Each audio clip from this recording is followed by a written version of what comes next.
ये first set है आपका। इस सेट को सबसे पहले आप लोग रीड करो और ट्राई करो करने का, ठीक है। और एक बात मैं बता दे रहा हूं, हो सकता है आपके इसमें क्वेश्चंस में, ठीक है, ऑप्शन थोड़ा सा डिफरेंट है, ये ऑप्शन डिफरेंट है, ये शायद 48 है, सॉरी 48 हो गया है ना, एक आपका 54 है, एक आपका 60 है और एक आपका 64 है, ठीक है। वो तीनों ऑप्शन नहीं है, और कोई भी अगर दिमाग लगा के इसको ऑप्शन के बेसिस पर करेगा तो वो मेथड नहीं माना जाएगा ना। आपको बिना ऑप्शन के बेसिस पर इस क्वेश्चन को अटेम्प्ट करना, भी शीट मिलेगी, तो ऐसा नहीं है कि आप लोग ऑप्शन के बेसिस पर ट्राई करो इसको, ठीक है। अब ट्राई करो तुम लोग,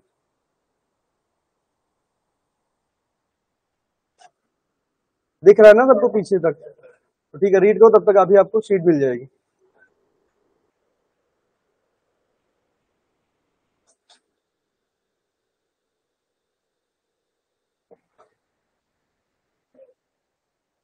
बैठ जाओ, उधर ही बैठ जाओ ना, यहाँ पे दिखेगा नहीं सही से, उधर ही बैठो।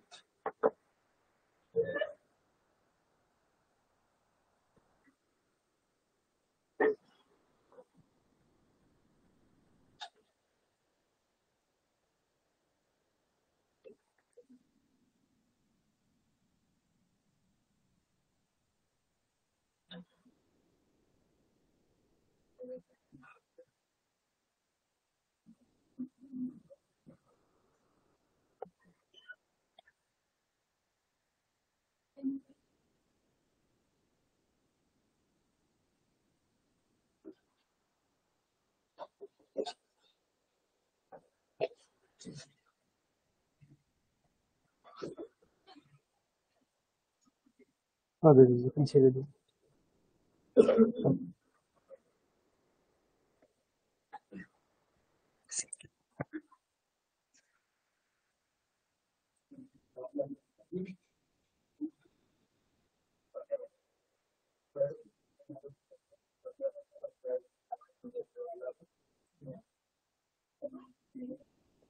शीट आगे आपको भेज देना।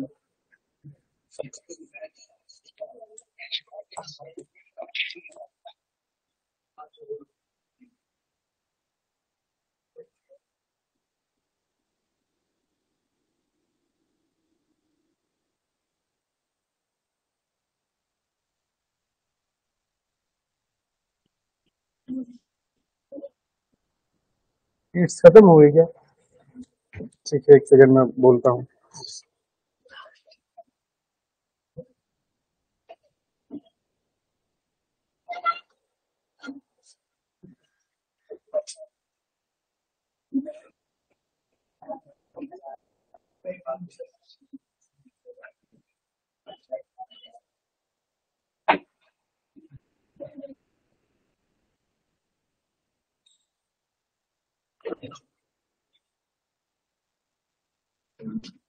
किसके पास शीट नहीं है अभी? बाकी सबके पास, दो लोग के पास नहीं है, आप लोग के पास आ रही है अभी। किसी के पास देखो दो शीट तो नहीं है।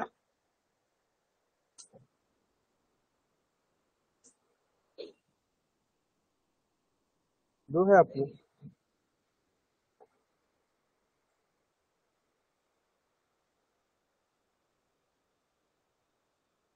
ट्राई करोगे तुम लोग कि मैं बताऊं?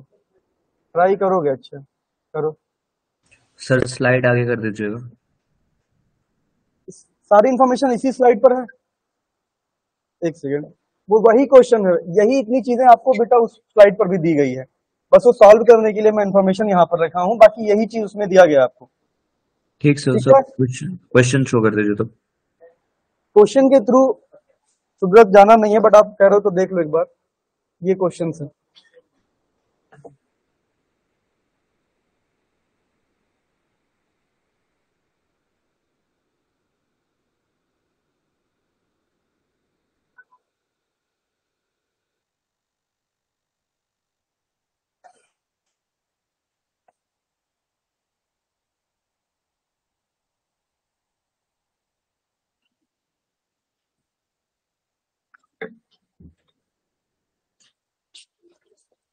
आप दोनों अभी शेयर कर लेना, रजत तुम ले लो, अभी बाहर मिल जाएगी, ठीक, एक शीट आपको।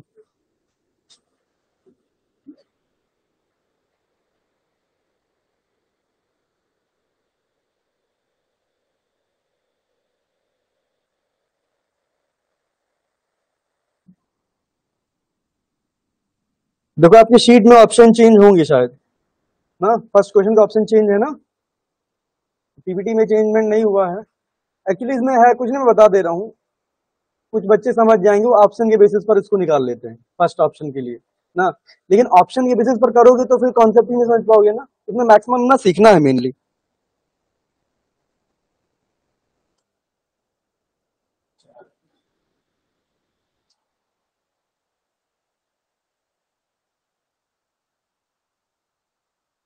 क्वेश्चन सही है।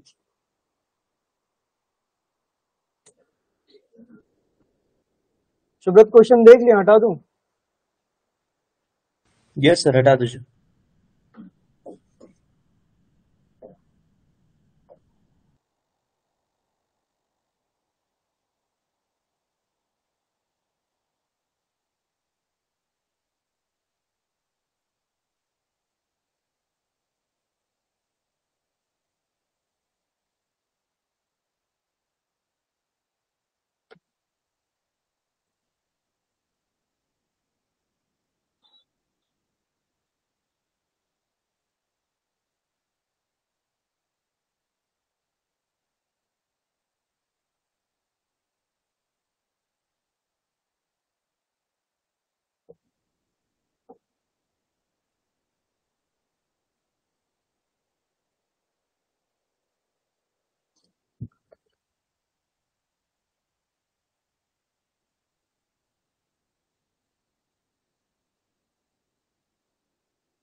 हम्म।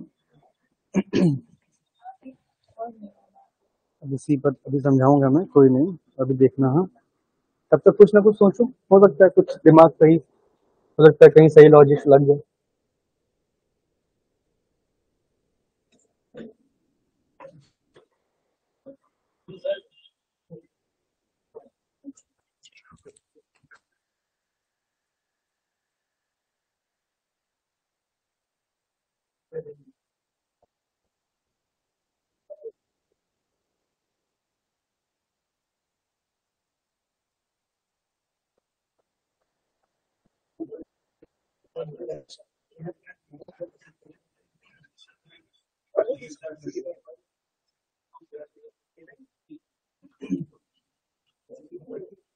बात नहीं करो, बात नहीं करना है, अपना अपना करिए।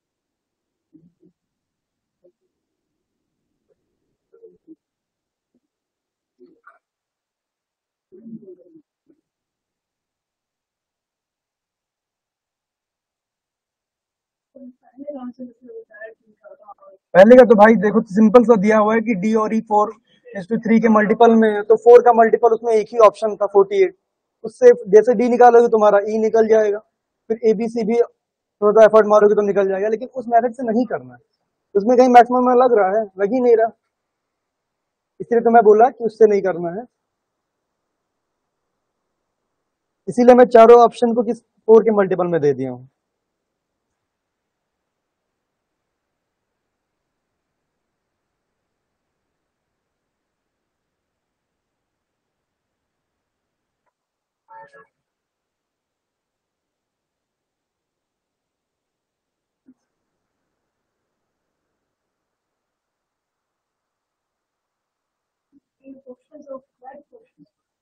ये सारे कैट क्वेश्चन जितने भी आज करोगे ना, ये सारे जितने भी आज क्वेश्चन कराए जाएंगे। हाँ,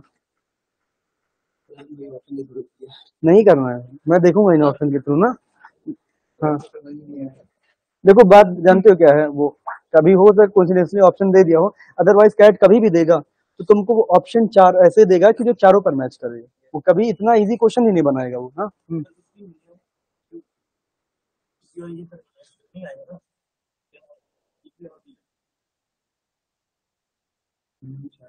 बहुत पॉसिबल वैल्यूज है ना, मिनिमम वैल्यू तो आप कह सकते हो यही नहीं, इससे भी एक दूसरा केस बन सकता है। ठीक है, क्यों, ट्राई कर लो थोड़ा देर और। ऑनलाइन आप लोग आ कोई गया ट्राई सर। कर रहे हो कि मैं बताऊं? सर आ गया। आ गया, यस चलो सर। ठीक है शुभ्र। तो तुम शीट में कोई और क्वेश्चन कर सकते हो, जिसका नहीं आया वो देखो। सबसे पहले इसमें क्या बोल रहा है आपको, A B C D has certain number of candies, they together have total 400 candies. ठीक है, 5 पर्सन के पास टोटल कितनी कैंडीज है, 400। ठीक है, अभी इतना देखते हैं। नेक्स्ट क्या कह रहा है, none of them has less than 40 candies, no two among them have same number of candies. इसका मतलब क्या हुआ कि आपके यहाँ पर जो 5 पर्सन है, ए बी सी डी ई, इनका जो सम है वो कितना है, 400। ठीक है, और इसमें एक कंडीशन और बोल दिया है कि इनमें से कोई भी 40 से कम नहीं हो सकता है। और साथ में साथ एक लाइन और बोला है क्या, कि सारे डिफरेंट नंबर ऑफ कैंडीज हैं सबके पास। तो अगर मैं किसी एक पर्सन की यहाँ मैक्सिमम वैल्यू से इतने पर निकालूं तो क्या आ जाएगी, मैं क्या करूंगा, बाकी 4 को मिनिमम दूंगा। और मिनिमम कैसे दे सकता हूँ, किसी एक को मैं सबसे मिनिमम दूंगा 40, और दूसरा सेम नहीं हो सकता तो मैं क्या दे सकता हूँ, अभी के लिए बता रहा हूँ सिर्फ 41, देन 42, और फोर्थ को क्या दूंगा 43। ठीक है, इसके अलावा जो टोटल बचेगी कितनी, जो टोटल 400 से माइनस करोगे इस टोटल वैल्यू को तो आ जाएगा 234। तो मतलब कोई एक पर्सन का अगर मैं इतनी इंफॉर्मेशन पर मैक्सिमम वैल्यू निकालूं तो कितनी कैंडीज ले सकता है, 234। इतने लाइन से मेरे को अभी इतना समझ में आया, इतने में कोई डाउट है किसी को? ठीक है, चलो, मतलब अभी तक हम लोग के पास टोटल इंफॉर्मेशन में दो इंफॉर्मेशन है। क्या है कि टोटल नंबर ऑफ कैंडीज 400 है, और दूसरा कोई पर्सन भी 40 से कम कैंडी नहीं ले रहा है ना, और सारे के सारे person different number of candies सबके पास। अब चलते हैं इसके पॉइंट्स पर। फर्स्ट पॉइंट क्या बोल रहा है, A has same number of candies as B and C put together. ठीक है, चलो लेट करके हम लोग मान लेते हैं अभी के लिए कि जो 5 पर्सन हैं आपके, A B C D and E, इसके पास ए कैंडी है। ठीक है, इसके पास बी है, इसके पास सी, एंड इसके पास डी, और लास्ट में सी। तो फर्स्ट लाइन क्या डिनोट कर रही है, फर्स्ट लाइन ये बताना चाह रही है कि टोटल जो कैंडीज है ए के पास वो क्या है, जितनी बी और सी का सम है उसी के इक्वल है। ठीक है, तो अगर मैं इस इक्वेशन से एक इक्वेशन बनाऊं तो यहां पर सीधा सीधा यही तो मतलब हो रहा है, A equal to B plus C. ठीक है, और A is equal to B plus C है, मतलब A directly proportional to A है। ठीक है, बी एंड सी, मतलब ए अगर बढ़ेगा, बी और सी बढ़ेगा तो ए भी इंक्रीज होगा, बी सी डिक्रीज होगा तो ए भी डिक्रीज होगा। ठीक है, और उसके बाद सेकंड लाइन मेरे को क्या बोल रही, C has 8 more candies than the square of an integer. मतलब सी के पास टोटल जो कैंडीज हैं वो क्या है, किसी एक स्क्वायर से 8 ज्यादा है। ठीक है, तो अगर मैं इसको क्या ये लिख सकता हूं, एक्स स्क्वायर प्लस 8, ये लिख सकता हूं ना। अब वो क्या हो सकती है अभी मेरे को नहीं पता, बट इसी फॉर्म में आएगी। ठीक है, नेक्स्ट क्या कह रहा है, the number of candies with A is an square of an integer and is more than number of candies than D. ठीक है, डी से ज्यादा है, और ये भी ए भी का है, टोटल नंबर ऑफ कैंडीज उसकी स्क्वायर में है। तो अब एक्स ले चुका हूं तो मैं यहाँ पर वाई ले रहा हूँ, वाई स्क्वायर है। और एक बात बताओ, ए कहीं ना कहीं इस इक्वेशन से ये तो पता चल रहा है कि बी और सी से तो ज्यादा रखे, अगर दोनों का कंबाइंड सम रखे तो ऑब्वियस सी बात है बी और सी से ज्यादा कैंडी है, डी से भी ज्यादा है, यहां से पता चल गया। तो अभी ए बी सी डी में सबसे ज्यादा कैंडी किसके पास है, ए के पास। इतनी बात में कोई डाउट? चलो इसके बाद चलते हैं। देन क्या कह रहा है आपको, the number of candies with B is an square of an integer. ठीक है, मतलब बी के पास जो टोटल कैंडीज है वो भी किसी का स्क्वायर है। ठीक है, चलो इसको हम लोग जेड स्क्वायर मान ले रहे हैं। ठीक है, इसका ज्यादा यूज नहीं है, बस मैं एक यूज कर रहा हूं ताकि कंफ्यूज ना रहो तुम लोग। ठीक है, लास्ट लाइन आपको क्या बोल रही है, the number of candies with D and E in the ratio of 4:3। अब आपको पता है डी और सी में कैसा रेशियो, 4:3। मतलब डी कहीं ना कहीं ई से ज्यादा कैंडी रखे हैं और A D A B C D सबसे ज्यादा रखे हैं। तो टोटल सबसे ज्यादा कैंडी किसके पास है? ए के पास। इतनी बात क्लियर हो गई। और मेरे को पता है अगर मैं इसका और इसका रेशियो देखूं तो ये 4m होगा तो ये 3m होगा। ठीक है। अच्छा, इसमें किसी को डाउट है कि इनका सम हमेशा 7 से डिविजिबल होगा? ये तो रेशियो में पढ़े होगे भाई, इनका सम हमेशा 7 से डिविजिबल होता है। इतने में कोई डाउट नहीं है ना। अब चलते हैं हम लोग करने। अब आपको पता है कि अगर हम लोग इसमें सबसे पहले मैक्सिमम और मिनिमम लगाएंगे तभी जाके हम लोग को एग्जैक्ट वैल्यू मिलेगी। तो एक बात बताओ, क्या मैं बी और सी के बेसिस पर ए की वैल्यू निकाल सकता हूँ? मैक्सिमम वैल्यू क्या निकाल सकता हूँ? नहीं निकाल सकता भाई। ए को जितना ज्यादा करा करूंगा बी और सी उतना ज्यादा हुआ करेंगे, या बी और सी को जितना ज्यादा किया करूंगा ए उतना ज्यादा हुआ करेगा। कहीं ऐसा थोड़ी ना कि मैं एक को कम कर रहा हूं तो दूसरे की ज्यादा वैल्यू पता चल रही, ऐसा तो हो नहीं रहा है।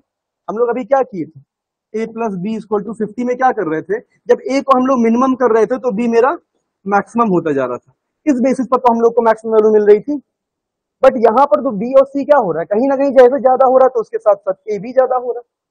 तो इस बेसिस पर तो मैं भाई बी सी का सम लेट सपोज 300 कर देता हूं तो ए भी 300 आ जाएगा, या हो सकता है ए बी और सी का सम मैं 100 कर दे रहा हूं तो ए भी 100 हो जाएगा। कुछ निकल नहीं रहा है तो मैं क्या करूंगा, ये तीनों आपस में इंटरलिंक है अगर ध्यान दो तो, बट ये दोनों आपस में इंटरलिंक है। इससे ये पता चल रहा है मैं इस डी और ई के वैल्यू को जितना ज्यादा करूंगा वो सम को उतना ज्यादा, सम में से उतना पार्ट लिया करेगी, तो ये इन तीनों की वैल्यू उतना मिनिमाइज होने लगेगी।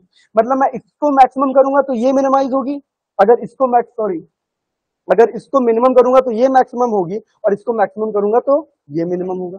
ठीक है। अब अगर मैं अभी पूछूं, अभी इस पॉइंट को हटा दो, इस पॉइंट को हटा दो, तो इसकी मिनिमम वैल्यू क्या हो सकती है डी और ई की? 81। सम डी और ई की सम क्या हो सकता है? 81। भाई एक 40 ले लेता हूं, एक 41। बट अगर मैं इस पॉइंट को कंसीडर कर ले रहा हूं तो अगर मैं सिर्फ ई की वैल्यू पूछे, मिनिमम वैल्यू अगर इस पॉइंट को कंसीडर करके, तो क्या मिनिमम हो सकती है? 40 हो सकती है? नहीं हो सकती। ये 3 के मल्टीपल में है इसकी वैल्यू। 3m मतलब क्या है, इसकी टोटल वैल्यू आपकी 3 के मल्टीपल में है। मतलब 40 के बाद जो पहला 3 का मल्टीपल होगा वो इसकी मिनिमम वैल्यू पॉसिबल है। मींस अगर मैं इसकी मिनिमम वैल्यू बताऊं तो 40 के बाद फर्स्ट 3 का मल्टीपल कौन सा मिलता है? 42। तो मतलब 3m इक्वल टू जो मिनिमम वैल्यू होगी इसकी 42 हो जाएगी। तो m कितना आएगा यहां से? 14। और इसी m के बेसिस पर मैं इसकी भी मिनिमम वैल्यू निकाल लूंगा क्योंकि इसी पर डिपेंडेंट है ये। तो इसकी मिनिमम वैल्यू क्या हो सकती है d की? 56। d की भाई मिनिमम वैल्यू 56 हो सकती है। इतने में किसी को कोई प्रॉब्लम? ऑनलाइन इतना समझ में आया सबको? Yes sir. Yes sir. अब अगर मैं इनका कंबाइंड सम लिखूं तो कितना हो रहा है? मतलब कि 400 में से जो मिनिमम वैल्यू टोटल डी और ई की पॉसिबल है वो 98 से कम पॉसिबल नहीं है अगर मैं इस पॉइंट को कंसीडर कर रहा हूं तो। अगर इसको हटा दे रहा हूं, सिर्फ डायरेक्शन जो दिया वो कंसीडर कर रहा हूं तो 81 होगा।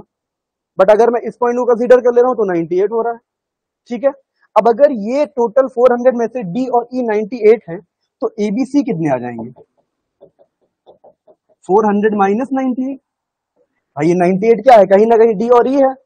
तो a plus B plus C plus D plus equal to 400। D और ई की वैल्यू 98 है, इधर चली गई।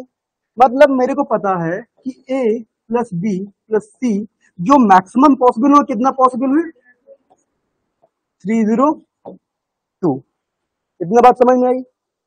अब यहां पर एक बात, यहीं पर थोड़ा सा फंसना होगा, अगर ये चीज देख ली तो फिर हो जाएगा क्वेश्चन। आपको पता है कि बी सी क्या है, कहीं ना कहीं ए ही तो है। मतलब b plus C equal to A ही तो है। तो मैं इसको b और c को एज अ ट्रीट a कर सकता हूं ना, यही तो कर सकता हूं। तो ये कहीं ना कहीं आपका ये नहीं लिखा है a plus A equal to 302। इतने में कोई डाउट है? इधर प्रतीक इतना समझ में आ रहा है? मतलब कहीं ना कहीं ये लिखा हुआ आपका 2a इक्वल टू 302। तो मेरे को पता है कि यहां से a मैक्सिमम कितना पॉसिबल है? 151। अब बात आती है, ये अगर इंटीजर ना होता तो ये पॉसिबल था क्योंकि ये एक स्क्वायर नहीं है। बट यहां पर मुझे बताया जा रहा है जो ए के पास टोटल कैंडीज हैं वो कोई एक स्क्वायर के नंबर्स में है। मतलब इससे ऊपर का स्क्वायर लेंगे नहीं, तो इससे जस्ट पहले जो मैक्सिमम स्क्वायर होगा वही तो मैक्सिमम वैल्यू इसकी पॉसिबल हो सकती है। मतलब अगर मैं ए की मैक्सिमम वैल्यू पूछूं इस पॉइंट को कंसीडर करके तो क्या आ जाएगा आपका 144। इतने में कोई प्रॉब्लम ऑनलाइन, इतने में कोई दिक्कत? No, no sir. सर। ठीक है, अब मैंने ए की मैक्सिमम वैल्यू निकाल ली। अगर ए निकाल लिया हूं तो कहीं ना कहीं मेरा बी और सी भी निकल जाएगा क्योंकि डायरेक्ट है इक्वेशन उसकी। ठीक है, तो ए की मैक्सिमम तो निकल गई, बट ए की दूसरा चांस क्या बनता है कि मिनिमम निकालो। फिर जाके हम लोग एक कहीं ना कहीं कॉम्बिनेशन बनाएंगे, तब जाके सेटिस्फाई कराएंगे कंडीशन। ठीक है, तो मेरा इसको हटा दूं ना मैक्सिमम के लिए, अब हटा देता हूँ, इसको समझ में आ ही गया होगा आप लोग को। ठीक है, अब ए की मेरे को पता चल गया यहां से कि ए मैक्सिमम कितना पॉसिबल है 144। अब अगर मैं ए मिनिमम पूछूं, अब यहां पर मेरा बी सी हेल्प कर देगा। क्यों? क्योंकि बी सी को जैसे मैं मिनिमम लूंगा वो ए को भी मिनिमम देगा कि नहीं देगा, कि नहीं देगा? तो मैं अगर वैसे पूछता डायरेक्ट तो आप फिर से बताते सर 81 मैक्सिमम मिनिमम पॉसिबल है बी और सी, मतलब ए मिनिमम 81 हो सकता है अगर मैं इस कंडीशन को अभी नहीं फॉलो करता। ठीक है, बट अगर मैं इस कंडीशन जो यहाँ पर दी है अगर इसको मैं फॉलो करवा लूं, ठीक है, तो मुझे पता है बी क्या है। बी डायरेक्ट बता दिया है कि कोई एक स्क्वायर ऑफ नंबर। ठीक है, बी के बाद टोटल कैंडीज है वो कोई स्क्वायर है, तो 40 के बाद का ही तो स्क्वायर लेंगे हम लोग। ऐसा तो है नहीं कि बी 40 से कम कैंडी रखी है, डायरेक्ट कंडीशन दिया है क्या कि टोटल नंबर ऑफ कैंडीज जो है वो सबके पास 40 से ज्यादा है। तो मैं बी के लिए मिनिमम क्या ले सकता हूँ, बी की वैल्यू 49। मतलब मेरा जो बी मिनिमम हो सकता है वो क्या हो सकता है 49। अब मेरे को सी मिनिमम लेना है। सी मिनिमम कितना हो सकता है? आपको ये चीज ध्यान रखना है कि सारे नंबर ऑफ कैंडीज जो है सबकी डिफरेंट है, तो अगर डिफरेंट होगा तो आपको पता है कि सी अब 49 तो हो नहीं सकता, तो सी क्या हो सकता है मिनिमम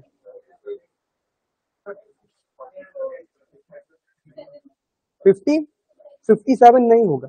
देखो ये टोटल वैल्यू आपकी जो होनी चाहिए वो 40 से अबव होनी चाहिए। ठीक है, मतलब मुझे अगर 32 के बाद तक अगर कोई स्क्वायर मिल रहा है तो उसमें 8 सम कर दूंगा तो टोटल वैल्यू 40 पार नहीं कर जाएगी। रुक जाओ एक बार पहले सुनो, ठीक है, पहले पूरी बात सुनो। ये क्या है, ये टोटल वैल्यू मेरे को 40 से ज्यादा मांगता है। ठीक है, 40 ज्यादा इसमें टोटल वैल्यू चाहिए। अब अगर ये टोटल वैल्यू 40 से ज्यादा चाहिए तो मुझे यहाँ पर जो स्क्वायर है ये 32 के बाद का अगर कोई भी स्क्वायर मुझे यहाँ मिल जा रहा है तो टोटल वैल्यू को मेरे 40 से ज्यादा नहीं कर ले रहा है 8 सम करके। तो मिनिमम के लिए मैं क्या करूंगा, देखूंगा 32 के बाद जो फर्स्ट स्क्वायर होगा मैं उसी को ले लूंगा। ये हालांकि आंसर नहीं हो सकता है बट मैं मिनिमम निकाल रहा हूँ। तो क्या हो जाएगा, अगर 32 के बाद देखूं तो मुझे फर्स्ट स्क्वायर कौन सा मिलता है 36। तो मतलब सी यहाँ पर मैं एक्स स्क्वायर को 36 ले सकता हूँ। 36 प्लस 8 44, मतलब सी मिनिमम कितना पॉसिबल है 44। अगर मैं इन दोनों का कंबाइंड सम पूछूं बी एंड सी का मिनिमम कंबाइंड सम कितना आ जाएगा 93। यहां से एक चीज क्लियर हो गई कि आपका ए मिनिमम कितना हो सकता है 93। बट फिर से वही बात, ए क्या है एक स्क्वायर है, तो 93 तो ऑब्वियस सी बात है नहीं होगा। अगर स्क्वायर ना बोलता तो आपकी रेंज क्या बनती 93 टू 151। बट जैसे यहाँ बोल दिया कि ए के पास टोटल कैंडीज वो एक स्क्वायर में है तो आपकी जो रेंज बन जाएगी वो ए मिनिमम कितना आ जाएगा 100। मतलब कि यहाँ अगर मैं ए की रेंज बनाऊं अगर, तो ए क्या हो जाएगा आपका 100 से 144 तक पॉसिबल होगा। अब ये सारे नंबर्स पॉसिबल नहीं होंगे, समझ रहे हो? ऐसा नहीं कि 100 से लेके 144 तक टोटल अगर आपके 45 46 नंबर हो सारे कंसीडर होंगे। जो स्क्वायर उसमें आता है सिर्फ वही नंबर। तो ए के लिए टोटल कितनी पॉसिबिलिटीज आई, एक आई है 100, दूसरी आई है 120 और थर्ड आई है आपके पास। ठीक है, अब जाके मेरा पास तीन पॉसिबिलिटी है, इन्हीं तीनों में से कोई एक आंसर होगा। और अगर बहुत ज्यादा पॉसिबिलिटी ये भी है कि हो सकता है एक से ज्यादा पर वैल्यू सेटिस्फाई कर जाए, तो आपके दो आंसर आ सकते हैं। ठीक है, अब हम लोग आगे बढ़ेंगे। अब इसके बाद कैसे करेंगे, ये भी दिक्कत आता है, तो हमको वेरीफाई करना पड़ेगा। कैसे? आप ए की वैल्यू अगर 100 ले रहे हो, इसको हटा दूं। ऑनलाइन में किसी को डाउट है इतने में कोई?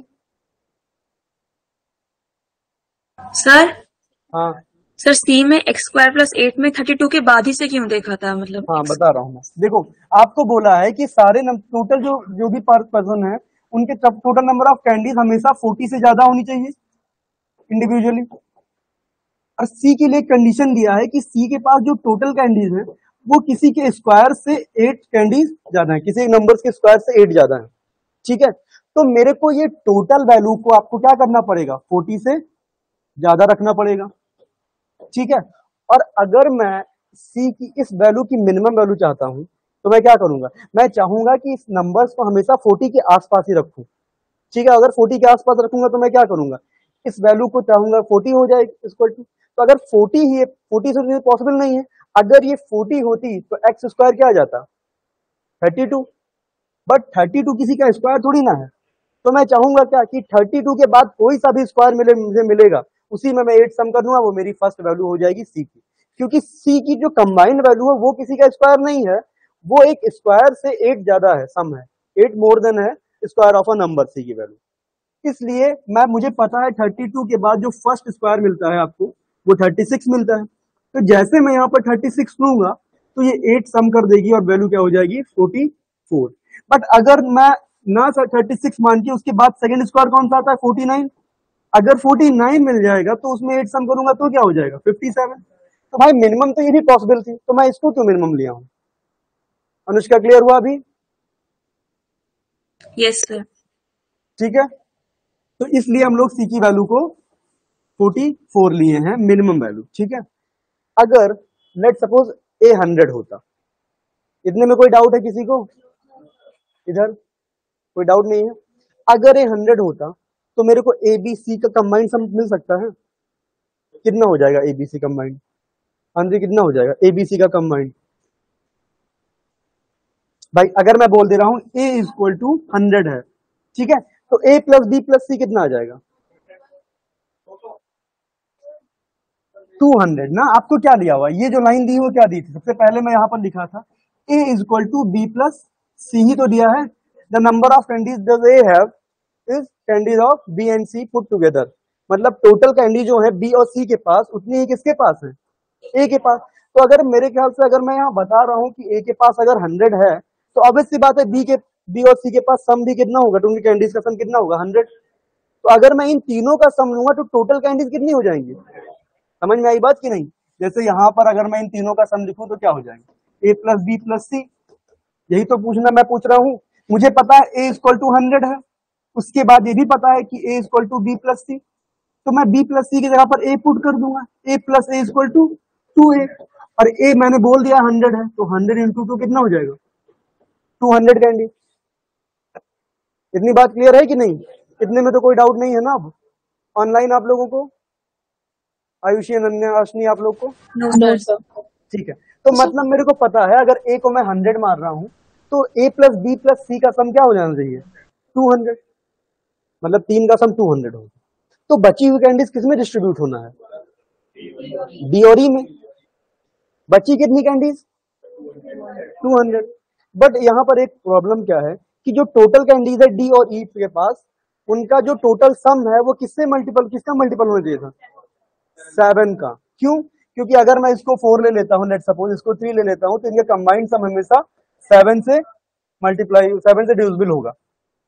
तो अगर मैं कंसीडर करता हूं ए 400 हो जाता तो बी और सी भी 100 हो गया 200, तो डी और जो ई की वैल्यू थी वो 200 बची। बट वो 200 क्या 4:3 के रेशियो में डिवाइड हो पाएगा, हाँ हाँ, मतलब डिवाइड नहीं हो पाएगा। तो मेरी वहां क्या 100 वाली वैल्यू पॉसिबल हो सकती है, नहीं हो सकती है ना। इसलिए क्या करेंगे हम लोग, दूसरी वैल्यू पिक करेंगे। हो सकता है ए टू 121 हो, ठीक है। अब अगर A21 होगा तो A प्लस बी प्लस सी का सम क्या हो जाएगा, तुम बताओ।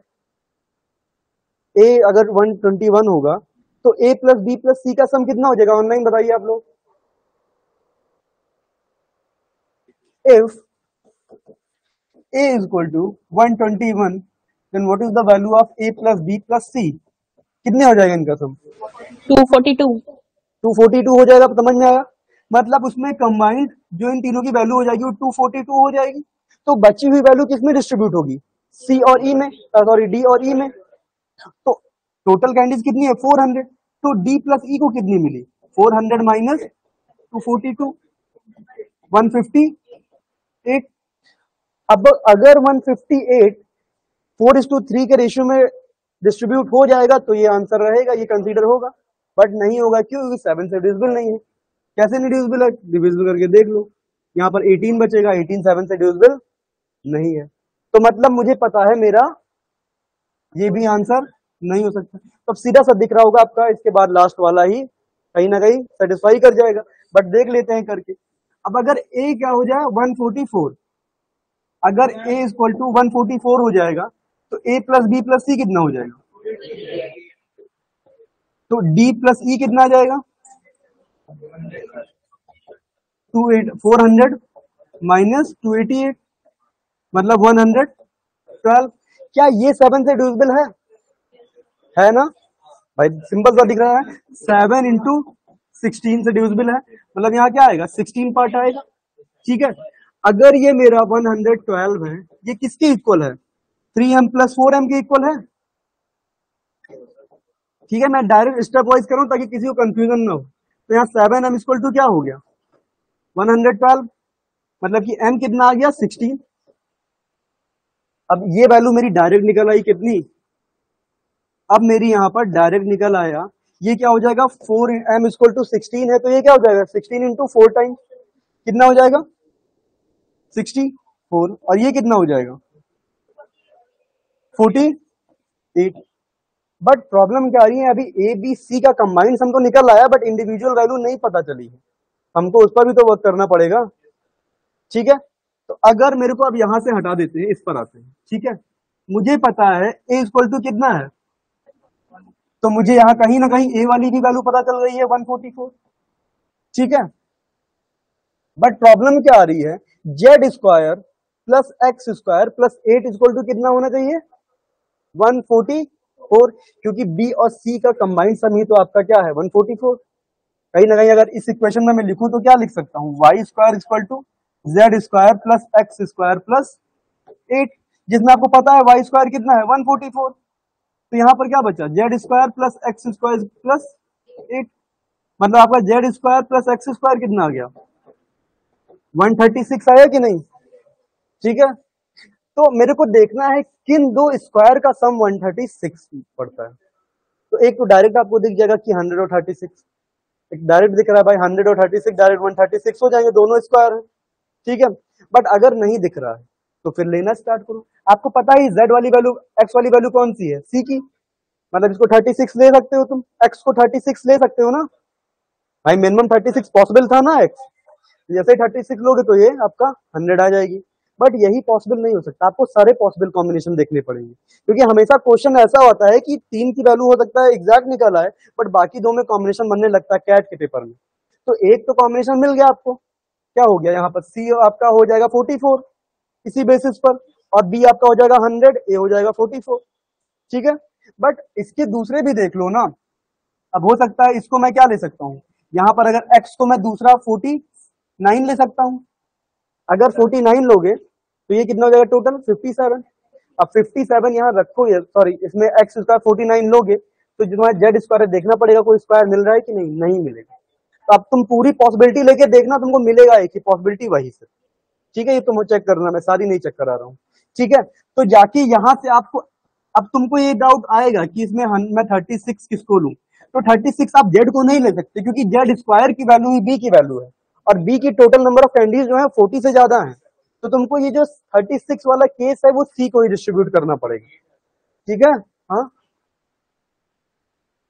ठीक है, तो यहाँ कितना हो जाएगा, ये मेरे को पता चल गया, इस ट्रिपलेट में मेरा x कितना हो जाएगा 36 और ये कितना हो जाएगा 100, ये आपका हो जाएगा 136 के अराउंड, जिसमें 36x है, तो ये टोटल कितना आ जाएगा, और ये कितना आ जाएगा आपका 100।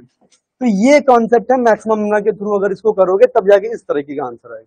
और ऑप्शन के बेसिस पर जाओगे, जो मैं बता रहा था, तो 48 आपके ऑप्शन में था, आप 4m इक्वल टू 48 कर देते। ठीक है, वहां से मिल जाता आपको डायरेक्ट, तो वो भी कर सकते थे, लेकिन वहां से हम लोग, तो ई की वैल्यू दी है ना 48 ऑप्शन में, तुम क्या करते 3m इक्वल टू 48 3 से मल्टीप्लाई वो कर दोगे तो आ ही जाएगा, लेकिन उसको नहीं करना था। ठीक है, कोई डाउट है इतने में ऑनलाइन आप लोगों को, आशनी अनन्या अनुष्का? No sir. ठीक है, इधर तुम लोग को कोई प्रॉब्लम, सबको समझ में आया है, प्रतीक क्लियर हुआ है, कोई डाउट तो नहीं है तुमको?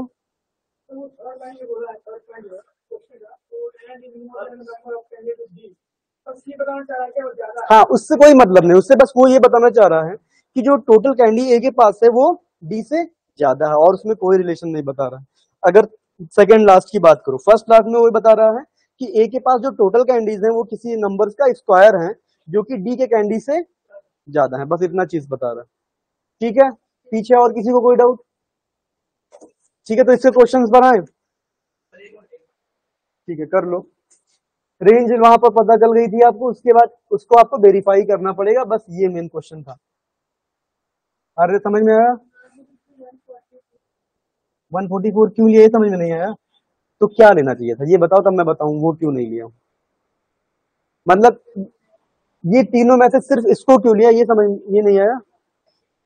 देखो, आपको 5% में 400 कैंडी डिस्ट्रीब्यूट करनी है, जिसमें कुछ कंडीशंस को सेटिस्फाई करना है।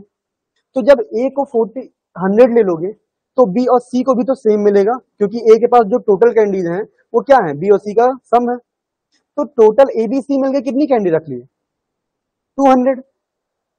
भाई 100 अगर ए के पास हो तो बी और सी के पास भी सेम होगी, 200 100 हो जाएगी, तो टोटल क्या हो गया, 200। तो बची हुई कैंडीज किस में डिस्ट्रीब्यूट होंगी, डी और ई में। अब तो बची कितनी कैंडीज है टोटल, 200 बची हैं। बट यहाँ पर प्रॉब्लम ये है, डी और ई में जो टोटल कैंडी डिस्ट्रीब्यूट हो रही हैं वो एक रेशियो में है। अगर डी में 4m जा रहा है तो ई में 3m जाएगा। ठीक है, मतलब 4:3 के रेशियो में। कभी भी 200 को हम लोग 4:3 के रेशियो में नहीं डिस्ट्रीब्यूट कर सकते। क्यों? क्योंकि इनके कंबाइंड सम जो, अगर ये 4:3 में तभी डिस्ट्रीब्यूट हो सकता है जब टोटल सम इनका 7 का मल्टीपल हो। समझ में आया कि नहीं? इसलिए वो 200 हम लोग का 100 वाली वैल्यू नहीं चलेगी।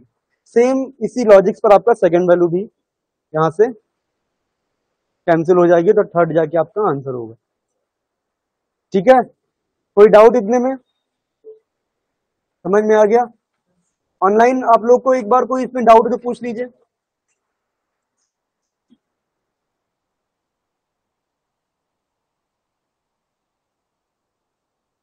चलो क्वेश्चंस पर चलें, अब लिख लिया ना? फर्स्ट क्वेश्चन क्या कह रहा है, how much candies does E have. E के पास कितनी कैंडीज है, 48। तो आंसर क्या हो जाएगा, 48 वाला ऑप्शन। देन क्या कह रहा है, how many candies does B and D together have, 160। चलो सही है। What is the difference between number of candies with C and E.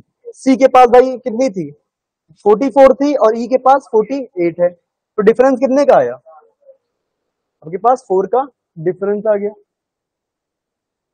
Then क्या कह रहा है, find the maximum difference between candies between any two person. तो maximum difference कब मिलेगा, जिसके पास सबसे कम कैंडीज हो उसकी, और जिसके पास सबसे ज्यादा हो उसके मैं देख लू डिफरेंस। तो यहां पर क्या हो रहा है, कहीं ना कहीं आपके पास ए के पास सबसे ज्यादा है और ई के पास सबसे, सॉरी सी के पास सबसे कम है। तो इसके पास कितना है, 144, इसके पास कितना है, तो डिफरेंस कितने का आ गया। ठीक है, समझ में आ गया ना? चलो नेक्स्ट क्वेश्चन पर चलते हैं।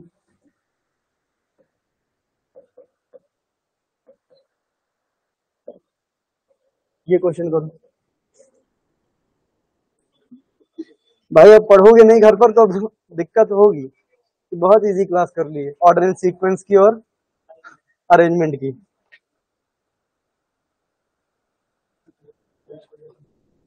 तुमको एक बात बताता हूं, अभी तक के कैट की हिस्ट्री में एलआर का इससे अच्छा सेट नहीं बना है, ये जाने रहो। मतलब इस सेट को, इस सेट में बहुत बढ़िया सेट है, अभी करोगे पता चलेगा। मतलब इसको कोई इंटरप्रेट कर ही नहीं सकता जल्दी क्लियरली एक बार में, बट हम लोग सिखाएंगे। मतलब अभी सीखोगे, बट एक बार रीड करो पहले। बहुत बढ़िया सेट है ये, कैट का ही है, मेन कैट का।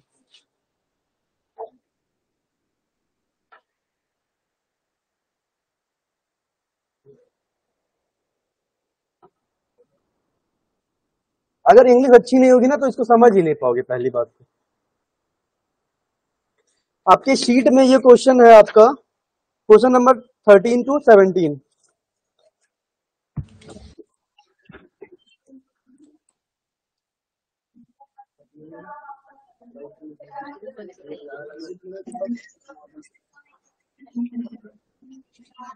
The Vishal assigned number पर dots number to 300 only for dots also assigned dots number to 0.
अमन, ये नहीं करना, नहीं करना। सेकंड क्वेश्चन कोई मत करना सर्किल वाला।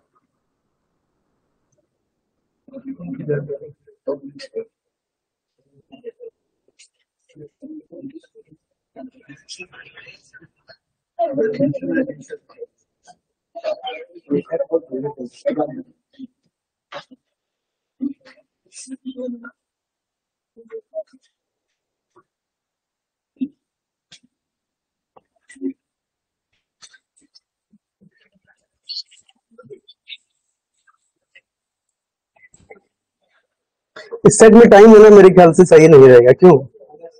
हाँ, कि करोगे फिर भी ट्राई, सिर्फ पढ़ लो ताकि मैं पूछूं तो कोई चीज समझ में आए। ऑनलाइन कोई ट्राई कर रहा है? सर ट्राई कर रहे हैं। ठीक है, चलो कर लो अभी।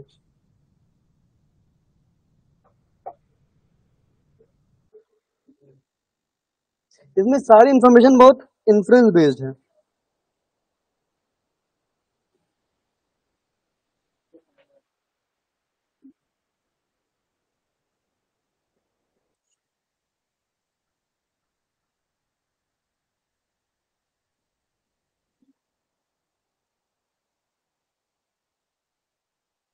आपका फर्स्ट सेट छूट गया था ना? ठीक है, तो फर्स्ट सेट कैसे करोगे? घर पर रिवाइज कर लेना, ठीक है, ये रीड करो।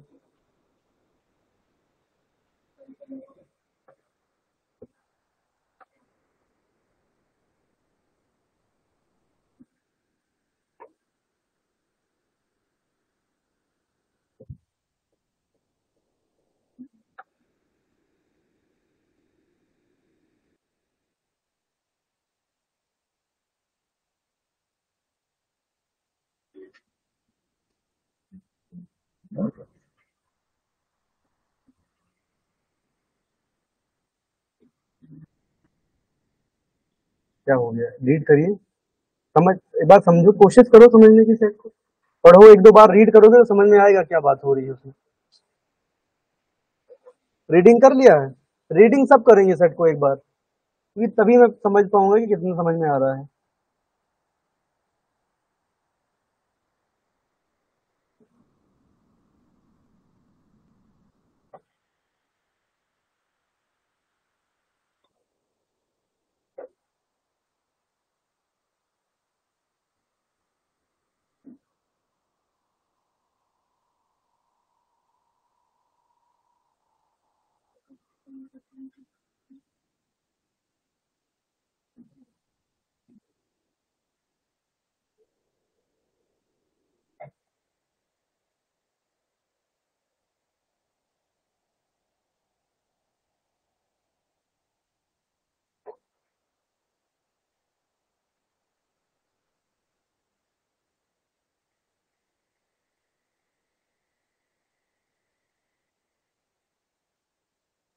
ऑनलाइन और कोई ट्राई कर रहा है?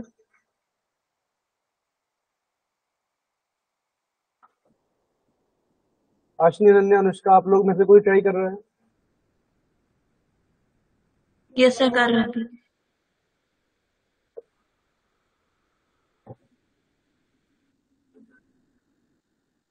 कुछ सेट में समझ ही नहीं आ रहा है क्या हो रहा है।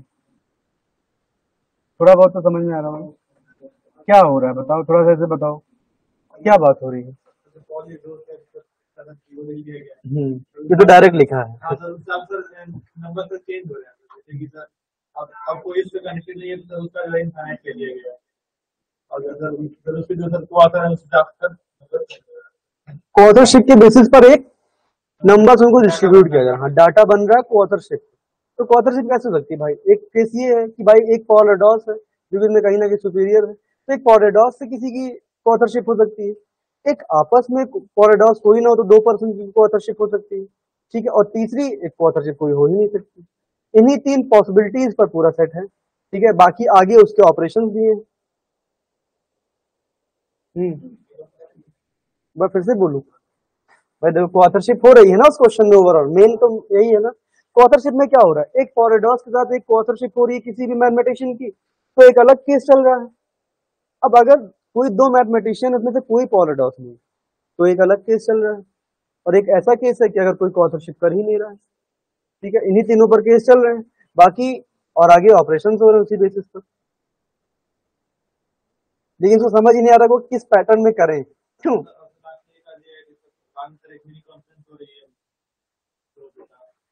हाँ वही, उसी में तो सब ये सब करना है।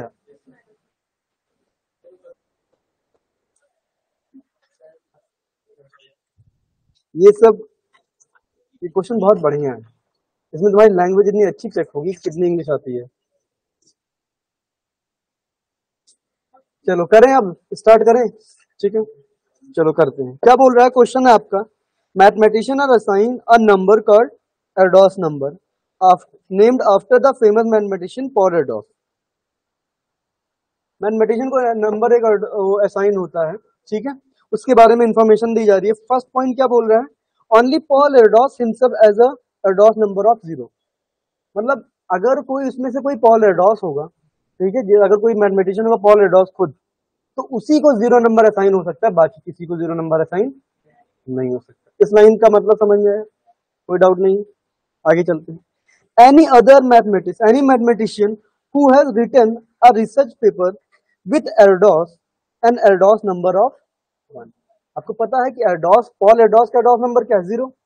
अब अगर एक पॉल, लेट सपोज अगर मैं मान ले रहा हूं एक्स, ये कोई पॉल एरडॉस है, ठीक है, और ये एक वाई मैथमेटिशियन है, उसके साथ इसने कोऑथरशिप की, ठीक है। तो अगर कोऑथरशिप करेगा तो इसका नंबर ऑटोमेटिकली क्या हो जाएगा? ये बात कह रहे हैं इतने लाइन में, इतने में कोई डाउट नहीं है। फिर चलते हैं आगे। आगे क्या कह रहा है? फॉर अदर मैथमेटिशियन, मतलब पॉल एडॉस को छोड़ के, for other mathematician the calculation of his or her Erdos number are related below. आगे क्या बोल रहा है, बताना चाह रहा है। Suppose that a mathematician X has coauthored paper with several other mathematician. कोई एक्स है, उसने, लेट सपोज मैं नंबर अलग ले लेता हूं, पी है, उसने क्यू और आर के साथ कोऑथरशिप की, ठीक है। ये बोल रहा है for among mathematician Y has smallest Erdos number, ठीक है। मतलब Y have smallest Erdos number का मतलब क्या है? फॉर देम, मतलब इन तीनों में कोई एक जो होगा जिसका सबसे स्मॉलेस्ट एडॉस नंबर है वो वाई हो। इतने में कोई doubt?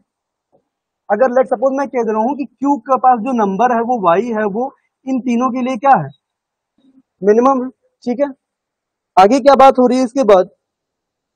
Then X has Erdos number of Y plus 1। तो एक्स का एडॉस नंबर क्या हो जाएगा? मतलब पी के साथ अगर कोऑथरशिप क्यू और आर की होगी तो पी की क्या हो जाएगा? X plus 1। ये तो समझ में आया। बट ये कितने लोग इन्फ्लुएंस निकाल पाए कि आर की भी एक्स प्लस 1 ही हो जाएगी? ये इसमें डाउट होगा, डाउट है ना? तो सर वो पहला बन गया। ठीक है, चलो अगर बन गया बहुत बढ़िया बात है। इसके बाद नेक्स्ट सेट करो आप सीट से। बट जिसका नहीं बना वो देखो, आपको बोला है, आपको 2% के लिए सिर्फ बताया है ना बात। जैसे एक्स के जो उस लाइन में बोल रहा है, समझना ध्यान से, क्या बोल रहा है? फॉर दैट मैथमेटिशियन बोल रहा है X has coauthorship with several other mathematician ना, मतलब अगर इन तीनों की मैं कोऑथरशिप करता हूं तो मैं जो ये लाइन दे रहा है वो पी के थ्रू दे रहा है कि पी अगर कोऑथरशिप करता है क्यू और आर के पास के साथ ना, तो इन तीनों में अगर जो सिस्टम से मिनिमम अडॉस नंबर होगा वाई, अगर क्यू के पास वाई होगा तो इन इसका क्या हो जाएगा एक्स प्लस वन। बट अगर यही लाइन में आर के थ्रू बोलता तो आर का भी तो एक्स प्लस वन हो जाता।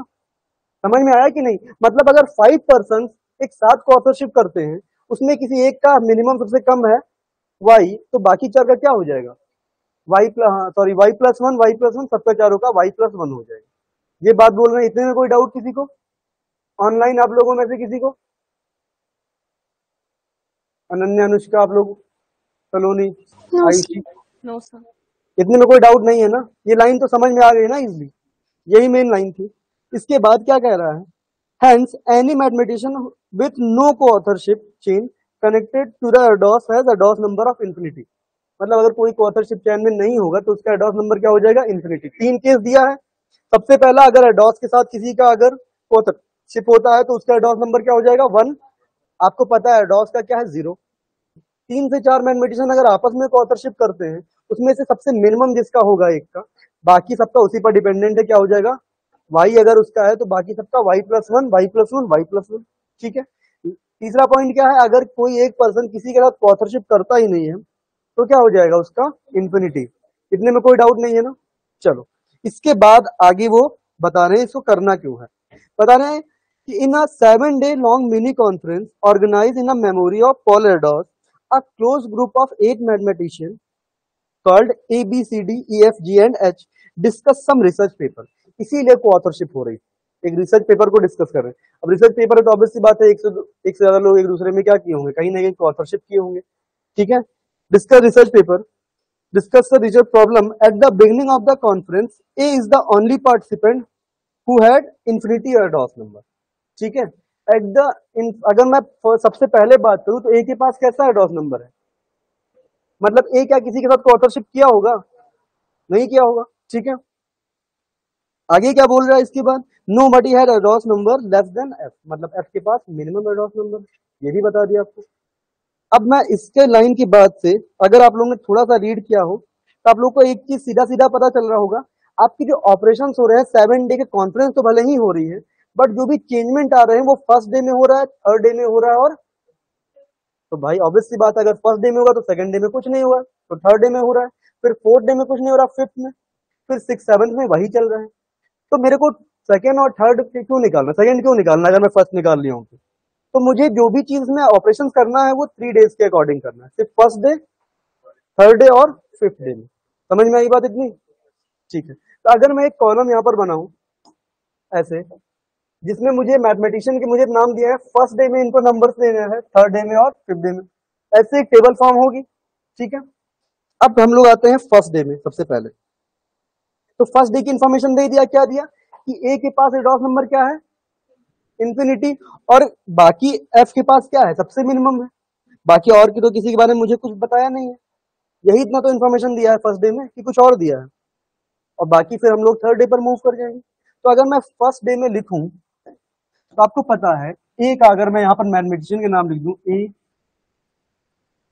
ए B C D E and F G and H, 8 person हैं, तो आपको पता है यहाँ पर कि ए का एडॉस नंबर क्या है, ये नहीं दिख रहा है, हाँ ठीक है।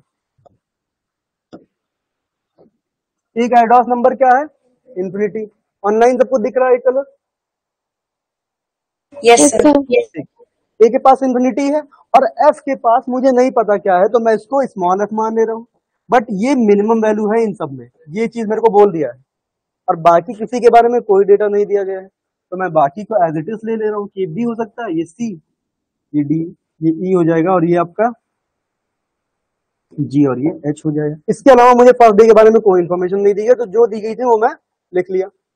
नेक्स्ट क्या कह रहे हैं, on the third day of the conference, अब यही टोटल मेरा सेकंड डे में भी जो भी ये नंबर्स होंगे वही सेकंड डे में भी चलेंगे। ठीक है। On the third day of the conference F को authorship paper with jointly with A and C. अब ए क्या कर रहा है, ए और सॉरी एफ क्या कर रहा है, ए और सी के साथ ऑथरशिप कर रहा है। अब ए के पास अगर मिनिमम है तो मैं क्या करूंगा, ये भाई पॉलीडॉस तो हो नहीं सकता, उसकी मेमोरी में बात हो रही है, ठीक है। तो क्या कर सकता हूँ, अगर ये मिनिमम है और इसका कोऑथरशिप ए और सी है, तो ये अदर मैथमेटिशियन ही तो है, तो मेरा कौन सा केस चलेगा, if someone has Y Erdos number, then बाकी सबको क्या मिल जाता है, वाई प्लस। समझ में आया ये बात। तो यहाँ पर ए का अब यहाँ क्या चेंज हो गया, एडॉस नंबर हो जाएगा। ये बात कितने लोगों को क्लियर है कि ये सबको ए और सी का एडॉस नंबर f+1 हो जाएगा, ये कितने लोगों को क्लियर है, सबको क्लियर है ना। क्योंकि बताया था अगर ए यहाँ पर सी और एफ है आपके पास टोटल, जिसमें एफ का मिनिमम है तो, और ये वाई है, अगर मैं इसको एफ मान ले रहा हूं तो बाकी क्या हो जाएंगे, f+1। यही तो बोला था हम लोगों ने, हम लोग को डायरेक्शन में यही तो बोला था। ऑनलाइन क्लियर हो रहा है, यस सर। Yes sir. ठीक है। तो मैं यहाँ लिख सकता हूँ कि थर्ड ए का एडॉस नंबर चेंज होके क्या हो जाएगा, f+1, और सी का चेंज होके क्या हो जाएगा, f+1। इतने में कोई डाउट तो नहीं है। चलो आगे क्या बोल रहा है, then this reduce the average Erdos of the group of 8 mathematician to 3 average को रिड्यूस करिए कितने पर ले आता है, 3 पर। 2 और बाई में पता है ना डिफरेंस, बाई क्या, जब हम लोग एवरेज की बात करते हैं और बाई के बाद नंबर्स यूज करते हैं तो वो एवरेज को उतने नंबर से डिक्रीज करता है या इंक्रीज करता है। जैसे अगर बाई 3 होता तो एवरेज को 3 से इंक्रीज किया, डिक्रीज किया, इंक्रीज किया। और अगर 2 वर्ड यूज है तो मतलब उस एवरेज को डिक्रीज करके 3 पर ले आ रहा है। मतलब अब यहाँ पर इन सबका सम का एवरेज जो भी हो, इन सबका एवरेज जो भी होगा, वो एवरेज इस कोऑथरशिप की वजह से क्या हो गया, डिक्रीज होके 3 आ गया। तो 8 पर्सन्स का एवरेज आपको पता हो गया क्या है, अगर इन तीनों का एवरेज है 3, तो आप इनका सम बता सकते हो।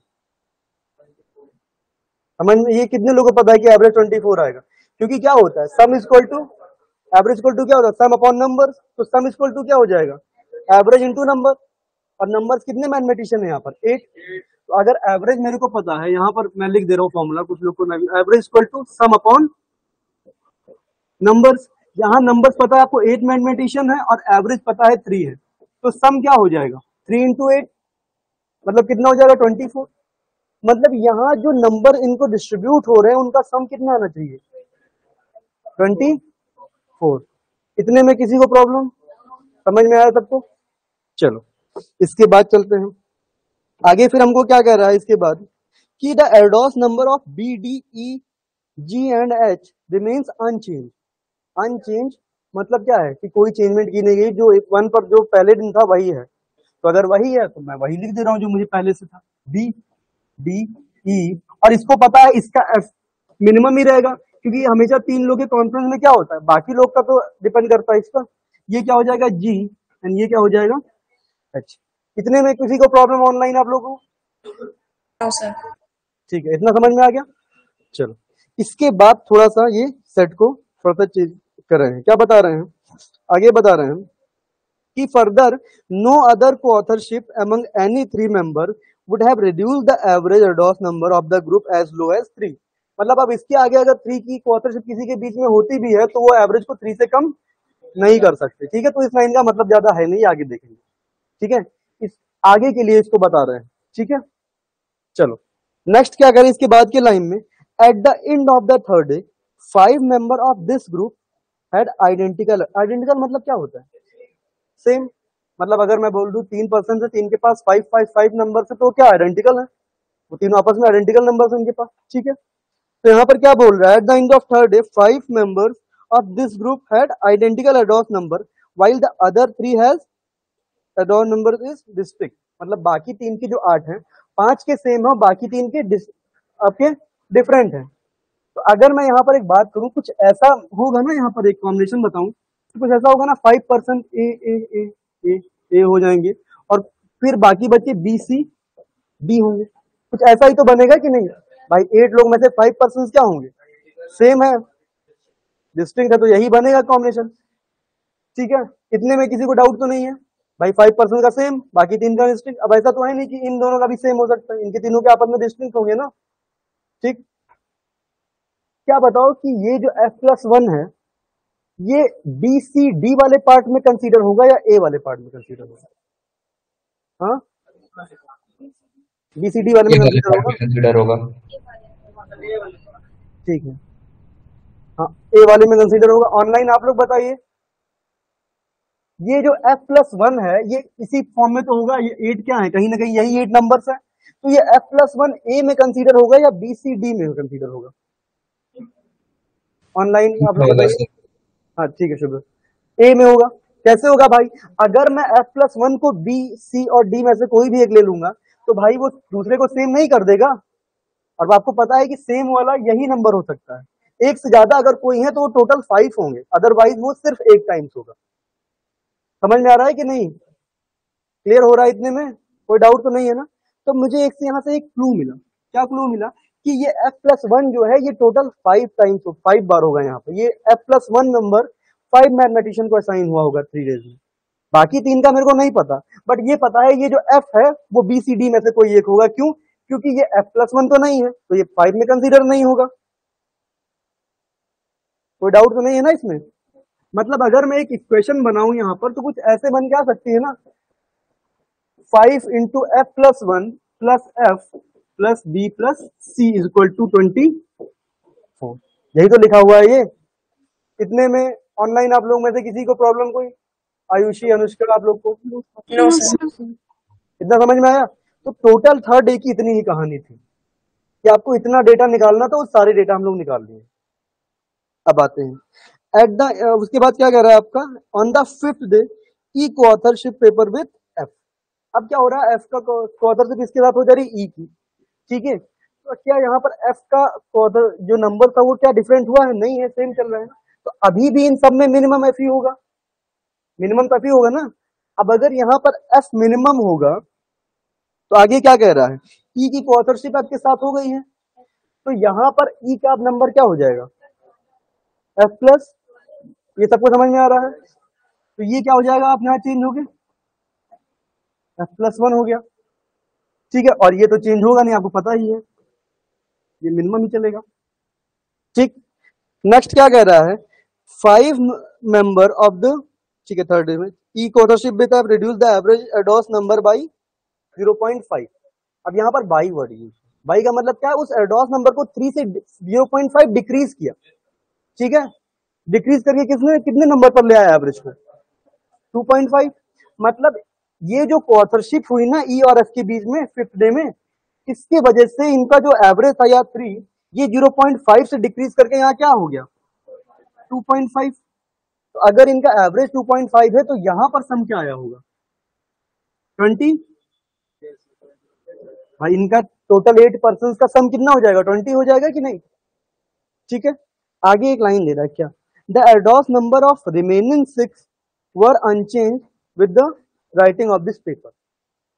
इसको हटा के इन दोनों को बाकी 6 के क्या है, सेम है। तो अगर सेम है जो यहाँ थे तो भाई चेंजमेंट तो सिर्फ यहाँ आई ना। अगर मैं बता रहा हूँ तुमको, लेट सपोज 3 पर्सन है, उनके 3 के एक दिन में उनके पास 1 2 3 रुपीज था, नेक्स्ट डे में इसका 1 रुपीज इंक्रीज हो गया 4, ये 2 थे और ये 1 थे, तो जो इनके सम में या एवरेज में जो चेंज आया वो किसकी वजह से आया, सिर्फ 3 की वजह से आया ना। तो अगर यहाँ बाकी सबको आपको डायरेक्ट बता दे रहा अनचेंज है, मतलब कहीं ना कहीं ये ए क्या है, f+1 ही है, ये बी ही है, ये आपका f+1 ही हो जाएगा, ये आपका डी ही हो जाएगा, ये जी, और ये आपका एच। तो जो ये एवरेज डिक्रीज हुआ है, ये एफ भी नहीं डिक्रीज किया, क्योंकि एफ भी सेम रह रहा है, तो किसकी वजह से डिक्रीज हो रहा है, ई की वजह से ही तो, जो ई का क्वार्टरशिप हो गया है। इससे समझ में आया, यहां पर इसका सम कितना था, 24, और यहाँ क्या चला गया, तो ये जो 4 का डिक्रीज हुआ वो किसके नंबर में हुआ, ई में, क्योंकि बाकी किसी में तो चेंज हुआ ही नहीं। तो अगर ये डिक्रीज होके f+1 पहुंचा है, 4 डिक्रीमेंट के बाद अगर f+1 पहुंचा है, तो इसमें पहले कौन सा नंबर रहा होगा। अगर कोई चीज, अगर मैं बता रहा हूं किसी चीज में मैं x में -4 कर देता हूं, वो आपको दे देती है f+1, तो ये x पहले क्या रहा होगा, ये दिखा कि नहीं। मतलब अगर f+5 में 4 की डिक्रीमेंट कर देंगे तो वो f+1 हो जाएगा, और यहाँ पर जो 4 की डिक्रीमेंट आएगी, इसी वजह से जो एवरेज होगा 0.5 से कम हो जाएगा। इतनी बात क्लियर है कि इसमें कोई डाउट है, क्लियर है ना? तो मतलब मेरे को पता चल गया ये ई की जो वैल्यू रही होगी वो क्या रही होगी, 5 और यहाँ पर क्या रहा होगा f+5। ठीक है, यहाँ से एक चीज और दिखा होगा तुमको कि यहाँ पर जो हम लोगों ने क्वेश्चन बनाया था BC में, अब ये f+5 ना f में कंसीडर हो रहा है ना ये f+1 में कंसीडर हो रहा है। तो जो 3 डिस्टिंक्ट नंबर थे उसमें से एक पता था कि f है, जो 2 मुझे नहीं पता था उसमें एक और पता चल गया। क्या एक क्या है f+, क्लियर है ना? इतना सेट क्या टफ है ये। चलो तो मैं क्या करूंगा यहाँ पर, अब इस इक्वेशन को थोड़ा सा चेंज करूंगा। ये क्या हो जाएगा f+1 प्लस f प्लस यहाँ क्या हो जाएगा f+5। ये b की वैल्यू है आपकी और यहाँ c इक्वल टू 24। तो अगर मैं यहाँ से f को देखूं तो टोटल क्या हो जाएगा 5f plus 1f 6f plus इन 7f हो जाएगा। और यहाँ क्या बचा, मल्टीप्लाई हुआ तो ये 5 हो गया और यहाँ 5 है 10, मतलब 5 total 7f plus c equal to 24 minus 10, मतलब क्या आ जाएगा। इतने में किसी को कोई प्रॉब्लम नहीं है ना? अब मेरे को पता है कि f मिनिमम है, ये बात ध्यान रखना, और f 0 हो नहीं सकता। तो f मिनिमम पॉसिबल वैल्यू क्या है इसकी, हम लोग 1 ही लेंगे, क्योंकि अगर 2 ले लिया f को तो f तो 2 हो जाएगा, बट फिर c क्या आने लगेगा 0 आने लगेगा। तो भाई c 0 हो जाएगा तो c मिनिमम हो जाएगा ना, मुझे f को ही मिनिमम करना है। समझ में आई बात कि नहीं? तो इसलिए मैं यहां पर, ये समझ में आ रहा है ना, f को हम लोग 1 क्यों कंसीडर कर रहे हैं, क्योंकि 0 ले नहीं सकते, और अगर 2 ले लेंगे तो f 2 हो जाएगा और c 0 आ जाएगा। तो फिर f मिनिमम कहां रह पाए एनी कंडीशन के अकॉर्डिंग, c मिनिमम, जो भी c जिसको भी मिला होगा वो मिनिमम हो जाएगा। ऑनलाइन क्लियर हो रहा है आप लोगों को? Yes sir. Yes sir. Ashni, Anushka, आप लोग को यस सर। ठीक है, इतनी क्लियर बात हो रही है। तो यहां से मुझे पता चल गया कि f1 आ गया एग्जैक्ट और c कितना आ गया 7। ठीक है, अब चलो हम लोग इसमें नंबर को रखते हैं। ये क्या हो जाएगा डायरेक्ट 2, ये भी 2 हो जाएगा, ये भी 2 हो जाएगा और ये क्या हो जाएगा 1। इतने नंबर्स पता चल गए, ये क्या हो जाएगा 2 और ये 5 प्लस 1 6, ये भी 6 हो जाएगा और ये आपका, सॉरी ये 2 1 है, हाँ ये 1 ही होगा। ठीक है, ये 1 हो जाएगा और आपका ये 1, और यहाँ पर ये क्या हो गया 2 2। बाकी कोई और इन्फॉर्मेशन तो नहीं है ना मेरे पास, इतनी ही है। चलो, तो इतनी इंफॉर्मेशन मिल भी रही है हमको इससे, बस क्वेश्चन इतने में हो जाएंगे। जैसे हम लोगों ने इतनी इंफॉर्मेशन निकाली कि नहीं, यहाँ से देखो ये f+5 था, ये f1 था, ये f था, ये f और ये f, ये आपका क्या हो गया e इक्वल टू 6 आ गया। ठीक, इतनी इंफॉर्मेशन निकली। अब पहला क्वेश्चन क्या बोल रहा है, बोल रहा है the person having largest Erdos number at the end of the conference must have Erdos number of. देखो इसमें आपको पता है यहाँ पर क्या है, ये जो कॉलम है यहाँ पर 5 पर्सन ऐसे हैं जिनके पास 2 2 2 है, एक f है जिसके पास 1 है, एक आपका e है जिसके पास 6 है, और लास्ट आपका बच रहा है कौन, एक 7 है। ये 3 डिस्टिंक्ट वाले हैं, ये 5 सेम वाले हैं। भाई ये कितना हो गया 10, ये 13 और ये 1, टोटल 24 हो गया ना। तो सबसे हाईएस्ट कौन अडॉस नंबर है, और यहां से यहां में चेंजमेंट सिर्फ इसमें हो रहा है, डिक्रीज ही हो रहा, नंबर इंक्रीज नहीं हो रहा कोई।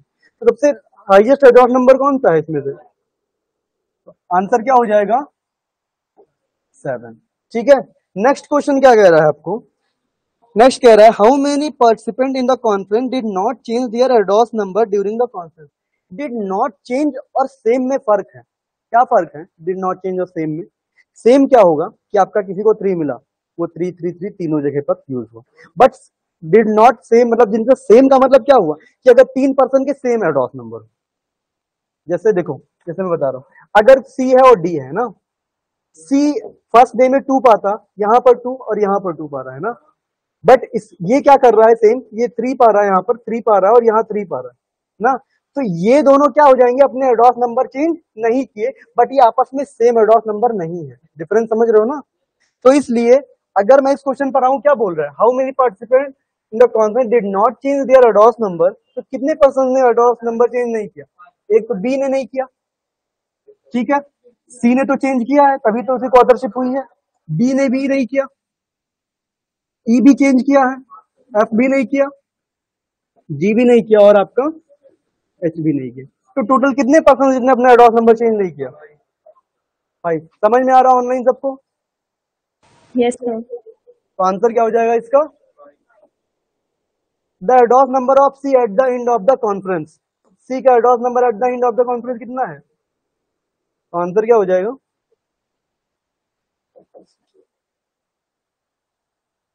2. The एडॉस number of E at the beginning of the conference 6. अब देखो सारे आंसर आ गए। अब ये क्वेश्चन थोड़ा सा ट्रिकी है। How many participant had same ados number at the beginning of the conference? ठीक है, अब ये क्वेश्चन है, 4 नहीं होगा आंसर। ठीक है, देखो कितने लोग ऐसे हैं जिसने बिगिनिंग में उनका एडॉस नंबर सेम था। तो एक चीज ये कैसे निकालेंगे, देखो आपको पता था कि सेकेंड डे पे क्या था, कहीं ना कहीं 5 लोग का एडॉस नंबर सेम था ना, 5 पर्सन का सेम एडॉस नंबर था ना, 222। बट उसमें ए और सी इंक्लूडेड नहीं था, ए सी का सेकेंड डे सेम हुआ था।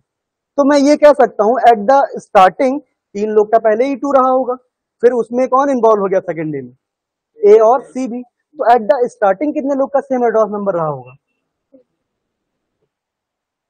नहीं समझ में आ रहा है? देखो फिर से बता, देखो आपको पता है सेकेंड डे पे 5 पर्सन ऐसे हैं जिनके 222 एडॉस नंबर है, सेम एडॉस नंबर है, यही तो हो रहा है। कोई कौन है ये नहीं पता, बट ये पता है कि उसमें ए और सी इन्वॉल्व है। तो ये तो सेकेंड डे में 5 पर्सन सेम हो गए हैं ना, फर्स्ट डे में क्या ए और सी भी थे 22? तो स्टार्टिंग में कितने लोग 222 पाए थे? सिर्फ 3। तो यहाँ क्या पूछा, how many participant had same ados number at the beginning of the conference? कितने हो जाएंगे आंसर? समझ में आया ऑनलाइन आप लोगों में सबको? Yes, sir. कोई डाउट तो नहीं है इसमें? घर पर एक बार इस सेट को करना, ये सेट सबसे अच्छा है अभी तक का सेट। ठीक है, इसका लास्ट का आंसर क्या हो जाएगा?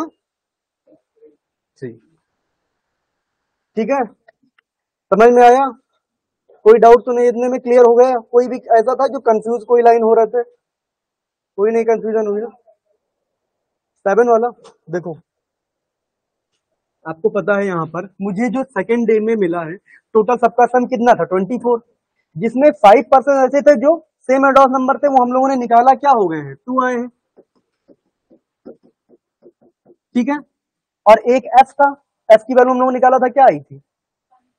1 आई थी ना, तो एक एफ रहा होगा। इसके अलावा मैंने सी की वैल्यू निकाली थी, क्या आई थी? 7। और बचा हुआ ई मेरा क्या था? 6। अब इनका कंबाइंड सम करो, क्या हो रहा है? ये 10 हो गया और ये 14 हो गया, टोटल 24 हो गया ना। ये 24 जो है, ये जो नंबर इनको मिल रहे हैं सेम नंबर इधर जा रहे हैं एक्सेप्ट दिस वन, ये चेंज हो रहा है।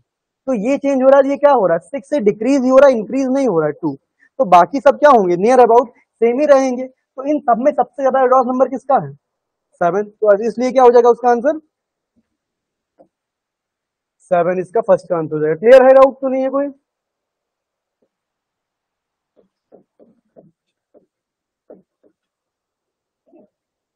चलो ये कर,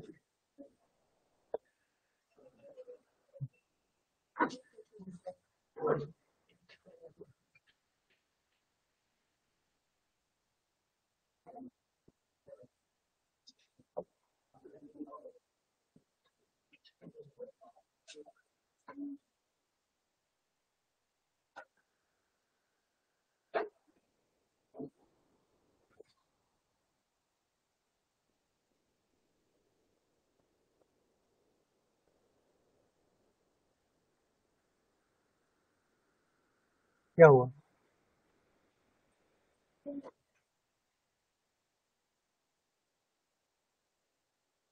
प्रोजेक्ट समझ में आया है? ये कैट का सेट है, ये आइटम में नहीं आएगा।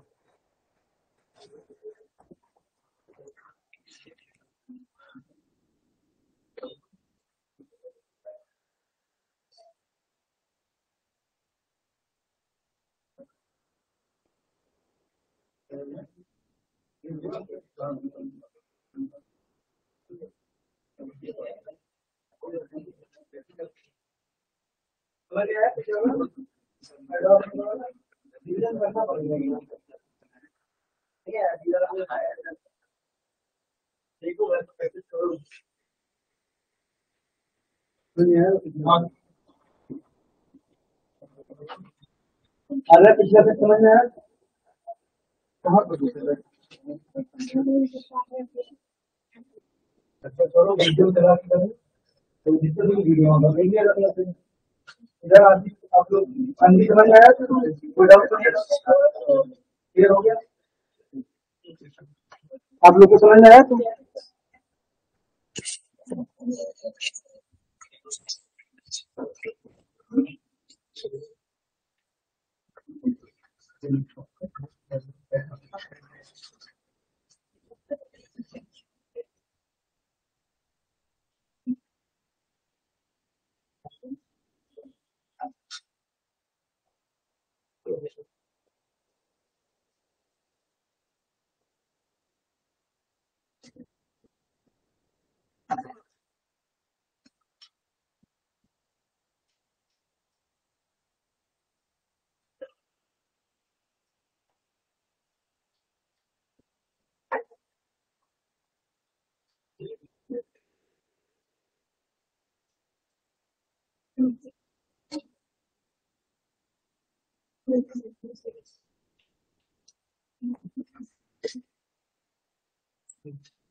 ये सर्कुलर एलिमेंट का सेट लग रहा होगा लेकिन उसका है नहीं, इसमें कुछ उसकी प्रॉपर्टी नहीं लगेगी। हाँ, इसमें लगेगी ये पजल ही।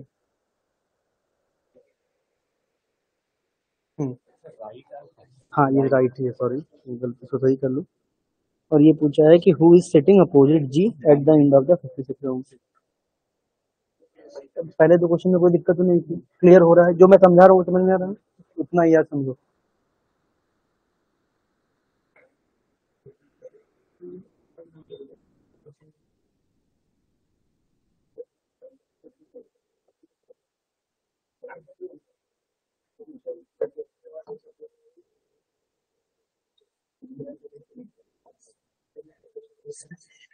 क्या हुआ, क्या प्रॉब्लम है?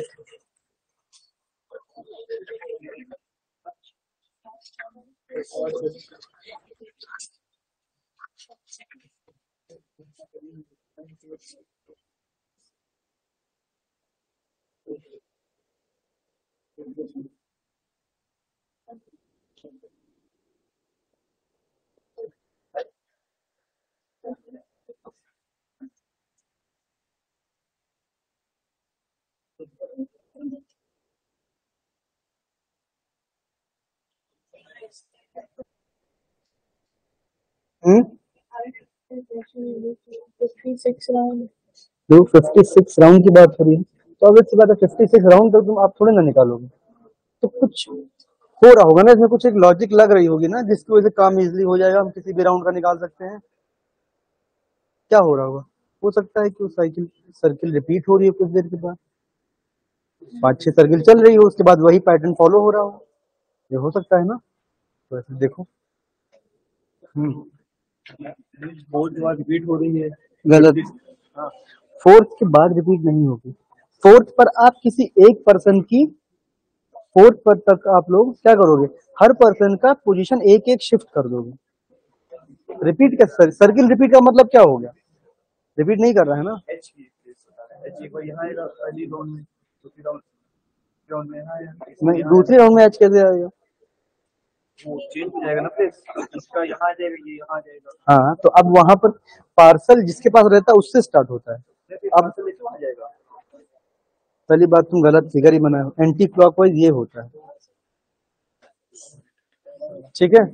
तो ऑब्वियस सी बात है ए से लेके यहाँ पर आएगा एच, ठीक है। अगर इसका 10% देखो तो ये तो इसी के साथ चेंज कर रहा होगा कि नहीं, तो क्या करेगा ये, इससे पार्सल को एक्सचेंज करेगा, मतलब क्या हो जाएगा, ये डी को चेंज कर देगा, फिर यहाँ पर आएगा पार्सल, तो एच हर राउंड में क्या हो जाएगा, चेंज होगा। बट बाकी सबको क्या करेगा, एक एक पोजीशन चेंज करा करेगा कि नहीं, उस लॉजिक पर आगे जाओ। और देखो 56 राउंड है तो ऑब्वियस बात हमने निकालना थोड़ी ना है, तो कुछ राउंड बाद सर्कल। अब तुमको सर्कल रिपीट का मतलब क्या हुआ, मतलब सेम बन जाए, तो तुमको बस यही पता करना है उनकी पोजीशन को किस राउंड में सेम करना है सबको, ये टारगेट होना चाहिए। हाँ पूछो। कंफ्यूज कर दिया हूँ मैं, क्या कंफ्यूज किया बताओ, क्या कंफ्यूज हुए? लाइन क्या बोला मैं, क्या लाइन में बोला बताइए?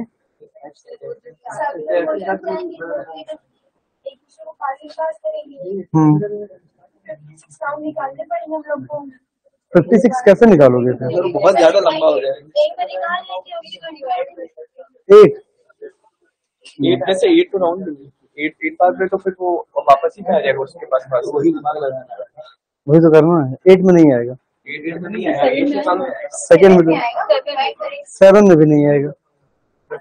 मैं अभी पीपीटी जब चेंज करा तो देखे नहीं थे कितने राउंड बने थे, 6 भी नहीं।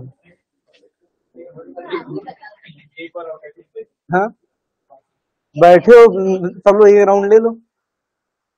हाँ ऑनलाइन किसी का हुआ?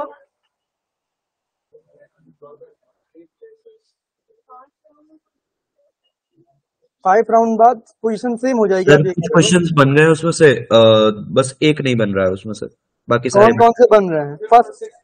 फर्स्ट फिफ्थ में तो कुछ करना ही नहीं है ना भाई। सर फिफ्थ बन गया है, एट्थ बन गया है, और फिफ्थ बन जाएगा और आपका 7th बन जाएगा। 7th भी बन गया। नहीं सॉरी 7th भी नहीं बनेगा, हाँ सिर्फ 5th बनेगा और आपका 8th भी बन 5th और जाएगा 6th सर। बनेगा। ठीक है, जिनकी पोजीशन सेम रहेगी हर राउंड में, उनमें बनना क्या है भाई, वही वो हमेशा हर राउंड में सेम रहेंगे, तो वो तो आप डायरेक्टली निकाल सकते हो। मेन क्वेश्चन इसका है 7 और 8। ठीक है 7 और 8 है, तो सबसे पहले पता करो कि इसमें ओवरऑल मैटर चल क्या रहा है, इसमें क्या चीज हमको करनी है ये पता करो। शुभ्रत अभी ट्राई कर रहे हो कि मैं बताऊं?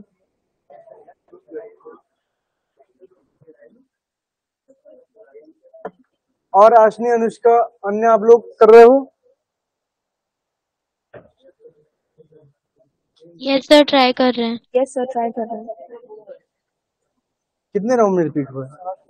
हाँ क्या हो गया?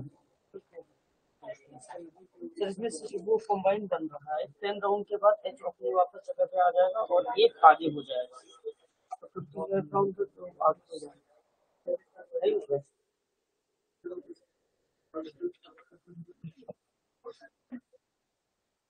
बात नहीं करो पीछे।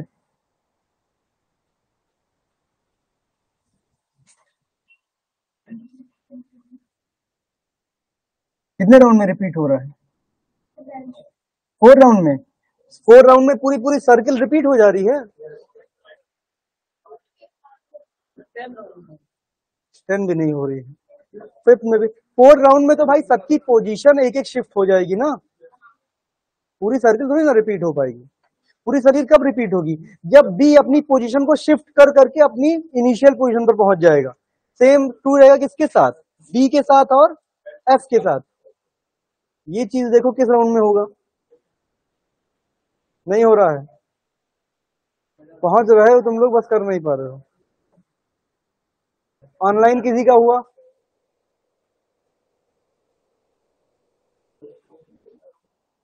हो गया? कितनी बार सर्किल रिपीट होगी ये नहीं पता चला? सर 16 राउंड्स बार सर्कल रिपीट हो जाएगी। नहीं तुम पहुंच गए हो सुब्रत, लेकिन वो आंसर नहीं है, 16 के बाद नहीं रिपीट होगी।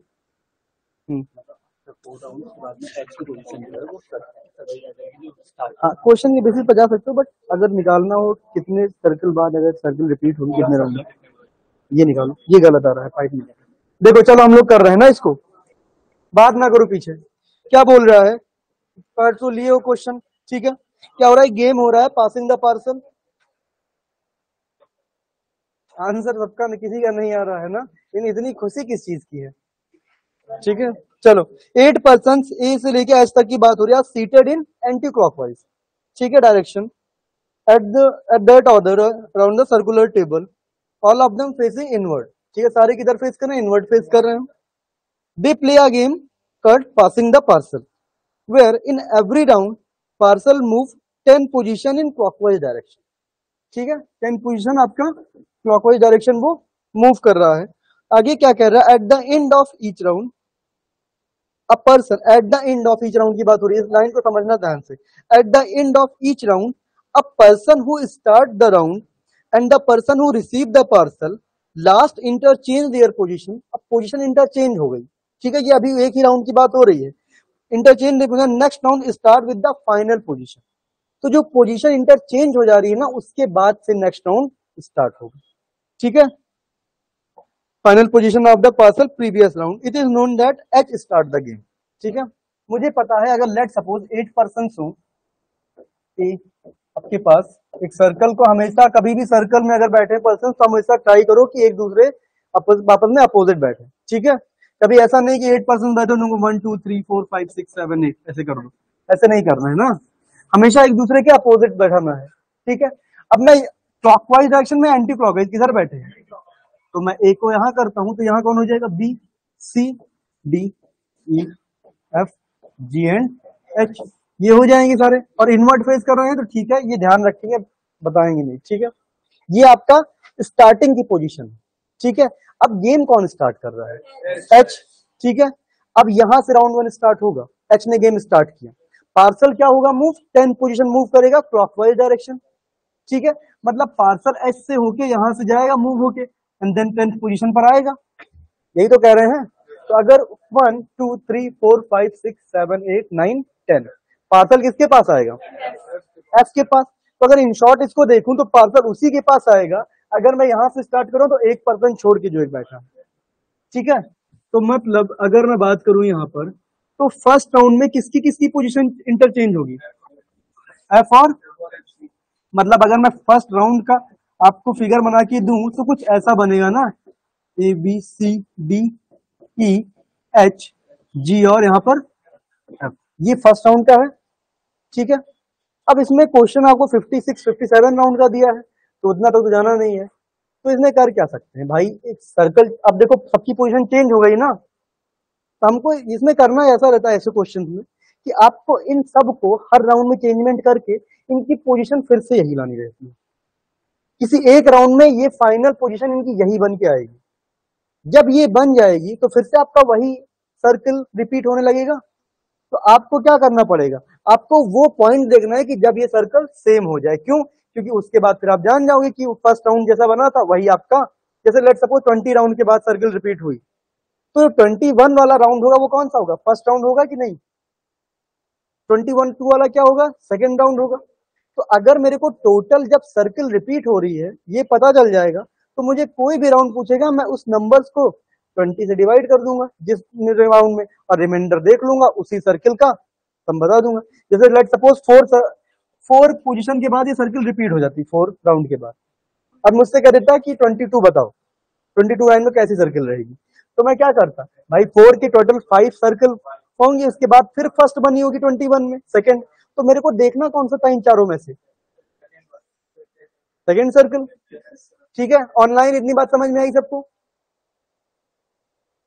Yes sir. Yes sir. कोई डाउट तो नहीं है, अगर हो तो पूछ लीजिए आप लोग।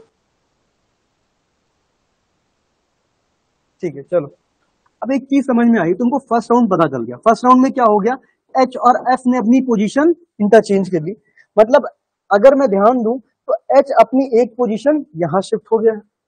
ठीक है, और अगर मैं इसके बाद फिर से सेकंड राउंड के लिए आगे बढ़ूं तो अब क्या करेंगे, एच से फिर से पार्सल स्टार्ट होगा। ठीक है, और फिर से 10 पोजीशन किस पर आएगी, डी पर आएगी, भाई क्या हो जाएगा 1 2 3 4 5 6 7 8 9 10। तो अब सेकंड राउंड में क्या हो जाएगा, कुछ ये डायग्राम बन के आएगा कि नहीं, ये आपका ए बी सी और ये एच, ये आपका डी, ये जी और ये एफ एंड ये ई हो जाएगा। तो अब क्या हो गया, सेकंड राउंड में डी ने अपनी एक पोजीशन चेंज कर दी। और एक चीज और थोड़ा ध्यान से ऑब्जर्व करोगे तो एच हर पोजीशन में एक्टिव रहेगा, हर राउंड में एक्टिव रहेगा, क्योंकि एच ही सबको चेंज कर रहा है। तो मेरे पास क्या गेम है, 2 राउंड में एक बात और समझ में आई होगी कि अगर एच ही सिर्फ मूव कर रहा है तो एच क्या करेगा, 10th पोजीशन के बाद पार्सल चेंज हो रहा है, मतलब हमेशा अपने को छोड़ के, अपने जस्ट बाद वाले पर्सन को छोड़ के उसके बाद वाले को चेंज कर रहा है, मतलब कहीं ना कहीं ये और जी ये किसी भी राउंड में टच नहीं होंगे। क्यों? क्योंकि एच भाई यहां से यहां जाएगा, यहां से इस पॉइंट पर जाएगा, इस पॉइंट से इस पॉइंट पर जाएगा। यही तो हो रहा है ओवरऑल। देखो ये था, ये स्टार्टिंग पोजीशन थी, ठीक है। अब ये फर्स्ट में क्या हो गया आपका, एफ और एच ने अपनी पोजीशन चेंज की, ठीक है।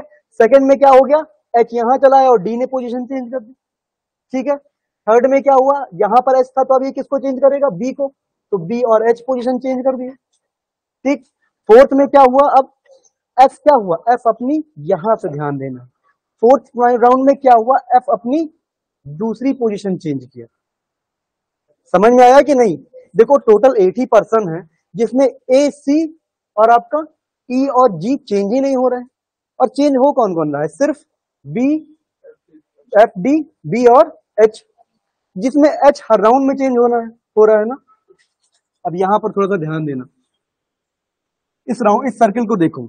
अगर मुझे इस एफ को, भाई पहले राउंड में एफ यहां पहुंच गया ना, अगर मुझे इस एफ को इसी की पोजीशन पर लाना है, मुझे क्या करना है, मुझे ये ट्राई करना है कि आठों अपने पोजीशन पर आ जाएं, तभी सर्कल सेम बन जाएगी। जिसमें ये और ये आपके, सॉरी ये आपके पहले से है, ठीक है। तो मैं बाकी चार को ट्राई करूंगा कि आ जाए। जिसमें मुझे एफ को अगर इसकी पोजीशन पर लाना होगा, तो हो क्या रहा है, जब भी एफ चेंज हो रहा है तो अपनी पोजीशन को एक छोड़ के जस्ट दूसरी पोजीशन पर शिफ्ट हो रहा है। जब भी चेंज हो रहा है, वो ऐसा नहीं कि अपनी कंसेक्यूटिव पोजीशन पर चला जा रहा है लेफ्ट या राइट, वो एक पोजीशन छोड़ के अपने सेकंड वाली पोजीशन पर जा रहा है। हो रहा है ना यही काम। तो अगर अपने आप को, एफ को अगर अपनी पोजीशन पर आना होगा तो उसको यहां से यहां जाना पड़ेगा, इस पोजीशन से उसको इस पोजीशन पर आना पड़ेगा, इस पोजीशन से फिर एफ यहां आएगा और लास्ट में एफ को फिर से इस पोजीशन पर आएगा। तो टोटल एफ को कितनी बार चेंज होना है, 4 टाइम्स। और आपको पता है एफ पहले राउंड में फर्स्ट बार चेंज हुआ है, सेकंड ऑपरेशन एफ पर किस राउंड में हुआ है, फोर्थ राउंड में। क्यों हो रहा है ये, क्योंकि एफ जब अपनी पहली पोजीशन चेंज किया तो बाकी बी और डी ने बोला अभी फर्स्ट मैं भी चेंज होगा, पहले प्रीवियसली उनको भी चेंज किया गया, देन एफ को सेकंड टाइम चेंज किया गया। मतलब जब सबको एक एक पोजीशन शिफ्ट कर दिया जा रहा है, देन उन तीनों के लिए सेकंड पर मूव किया जा रहा है। और इतनी बात क्या समझ में आई कि अगर एफ को टोटल 4 टाइम्स चेंज करना है अपनी पोजीशन, तो सेम डी को भी करना होगा और बी को भी। और एच की तो बात छोड़ दो, क्यों, क्योंकि एच तो हर राउंड में चेंज हो रहा है, ठीक है। तो अगर इन शॉर्ट में यहां पर एक चीज बताऊं आपको कि यहां पर अगर पोजीशन किसकी चेंज हो रही है, आपके एफ, डी और बी, और एच की बात हटा दो, एच हर राउंड में चेंज हो रहा है ना। तो एफ ने अपनी फर्स्ट पोजीशन किस राउंड में चेंज की, फर्स्ट राउंड में। और डी ने अपनी फर्स्ट पोजीशन कब चेंज की, यही तो हुआ, देखो डी ने यहां से अपनी पोजीशन को यहां से यहां आ गया सेकंड राउंड में ना। तो डी ने कब चेंज किया, और बी ने कब चेंज किया, फिर एफ ने अपनी दूसरी पोजीशन कब चेंज की, फोर्थ में। और फिर फिफ्थ राउंड में क्या हो जाएगा, जब एफ यहां आ गया देखो, तो एच यहां चला जाएगा, तो अब डी चेंज होगा, भाई डी ही तो चेंज होगा। तो फिर फिफ्थ राउंड में कौन चेंज करेगा, और सिक्स राउंड में। अब ये ध्यान रखना, एफ को टोटल 4 पोजीशन ही चेंज करनी है, ठीक है। तो यहां पर 7 में फिर से अब अपनी थर्ड पोजीशन चेंज करेगा, डी अपनी और बी अपनी 9। अब इसकी 3 पोजीशन चेंज हो गई है, मतलब एफ कहीं ना कहीं 9th राउंड में कहां लाई कर रहा होगा, कहीं इस पोजीशन पर। समझ में आ रहा है, ये 7 पे ही रह गया होगा इस राउंड में, लेकिन 8 पर भी यही रहा होगा। क्यों, क्योंकि एच का काम है अब बी और डी को चेंज करना। तो डी 8 राउंड में वो डी को करेगा और 9th राउंड में वो बी को करेगा। तब 10th राउंड में क्या करेगा, 10th राउंड में एच कहीं यहां पर लाई कर रहा होगा, तब इसको यहां चेंज, डी को यहां लाके अपना यहां आ गया, सॉरी एफ को यहां से, एच यहां रहा होगा तो एच इधर आ गया और एफ इधर चला गया। तो मेरे को यहां से ये पता चल गया कि एफ ने अपनी जो इनिशियल पोजीशन थी वो किस राउंड में आ गया 10th राउंड में। अब एफ फिक्स हो गया, अब बाकी 4 पहले से फिक्स थे, 5% फिक्स हो गए। अब डी भी अपनी 3 पोजीशन 8 राउंड तक चेंज कर दिया, शिफ्ट हो गया। मतलब डी अब कहां कहीं होगा, यहां पर कहीं होगा। भाई सेकेंड राउंड में ये किया, फिफ्थ राउंड में ये किया, और यहां पर ये 8th राउंड में किया, यहीं पर कहीं होगा। और डी को आना कहां है, इस राउंड पर। तो जब एफ की पोजीशन चेंज कर देगा एच, तब किस पर आएगा 11th राउंड में, डी को करेगा। डी अपने फाइनल पोजीशन, हाँ डी अपने इस पोजीशन पर आ जाएगा ना 11th राउंड में। अब टोटल कितने लोग हुए, 4 वो प्लस ये 2, 6 लोग आपके सेम फाइनल पोजीशन पर आ गए। बचा कौन, एच और बी। तो 11th राउंड तक अगर मैं बात करूं, अगर 11th राउंड तक बात करूं मैं, तो बी कहां अपनी 3 पोजीशन चेंज कर दिया होगा ना। मतलब अगर इस सर्किल के बेसिस पर मैं बात करूं तो बी ने अपना 3rd पर यहां गया होगा, 6 पर यहां आया होगा और 9th पर यहां आया होगा, ठीक है। और 11th राउंड में डी ने एच को क्या किया होगा, 11th राउंड में एच यहां रहा होगा, डी यहां, इसको चेंज करके एच यहां आ जाएगा 11th राउंड में। तो अब 12th राउंड में क्या होगा, एच बी को यहां ले आएगा और अपने पोजीशन पर चला जाएगा। तो जैसे 12th राउंड होगा क्या हो जाएगा, बी भी और एच भी अपनी फाइनल पोजीशन पर उसी राउंड में आ जाएंगे। तो टोटल आपको करना था क्वेश्चन सिर्फ इस बेसिस पर, किसकी किसकी पोजीशन किस किस राउंड में चेंज हो रही है। अगर ये पता कर लेते तो ये सिर्फ इतने ही का खेल था। वो सेट मैं सर्कल तो बना दूं ताकि आप लोग देख पाओ, और ये मैं सर्किल बनवा दिया हूं बाहरों सर्किल, ताकि आप लोग कंफ्यूजन ना हो। ये आपका 12th सर्किल बनी हुई है।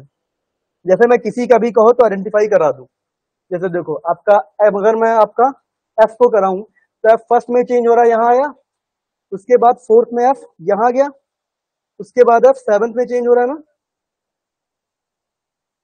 हाँ 7th में आपका एफ यहां आ गया, देन आपका 10th में एफ कहां आया होगा, ये फाइनल पोजीशन पर आ गया, ठीक है। 11th में देखो डी अपनी फाइनल पोजीशन पर आ गया, और उसके पहले डी कहां था, इस पोजीशन पर था। समझ में आ रहा है कि नहीं, थोड़ा सा ये समझने वाला सेट है ना। तो 12 राउंड में क्या हो जाएगा, सर्किल रिपीट हो जाएगी। अब सर्किल तो रिपीट हो गई, इसमें और कुछ समझने वाला है, मतलब थोड़ा सा समझो ढंग से, थोड़ा सा टफ है ना, उसको जरा उस मत है, वो मत होना, परेशान मत होना।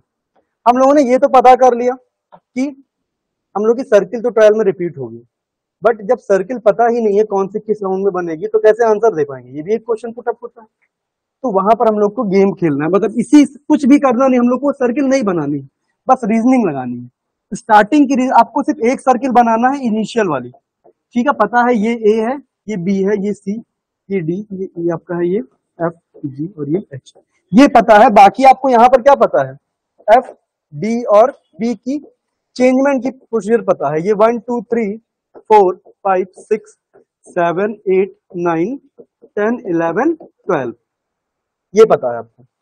अब अगर मैं किसी बैकग्राउंड का पूछूं, लेट सपोज मैं पूछ ले रहा हूं 78 राउंड में, 78 राउंड में अगर मैं पूछ ले रहा हूं कि सी के इमीडिएट राइट कौन होगा, इमीडिएट राइट ही तो है ये भाई। अगर ये इनवर्ट फेस कर रहा है तो ये क्या इमीडिएट राइट है ना, इमीडिएट राइट मतलब जस्ट राइट, ठीक है। अगर इस पोजीशन की मैं बात करूं तो इस पर कौन होगा, अगर मैं ये पूछूं तो आपको पता है 12 सर्किल बनेगी डिफरेंट, 13th कौन सी बनेगी, फर्स्ट, 14th सेकंड। तो अगर मैं 14 सर्किल पता करनी तो क्या करूंगा, मैं 12 से डिवाइड करके रिमाइंडर देख लूंगा, जो रिमाइंडर आएगा वही सर्किल मुझे बताना है। तो अगर 78 बोल रहा है तो मैं 12 से डिवाइड करूंगा, रिमाइंडर क्या आ जाएगा 6, मतलब मुझे 6 सर्किल में देखना है कि सी के इमीडिएट राइट कौन है। इतने में कोई दिक्कत, ऑनलाइन समझ में आ रहा है आप लोग को, यस सर। ऑनलाइन चलो समझ में आ रहा है आप लोग को, यस सर। ठीक है।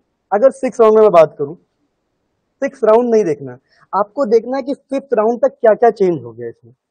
तो देखो 5th राउंड की मैं बात करूं, डी अपनी 2 पोजीशन शिफ्ट हो गया होगा, ठीक है।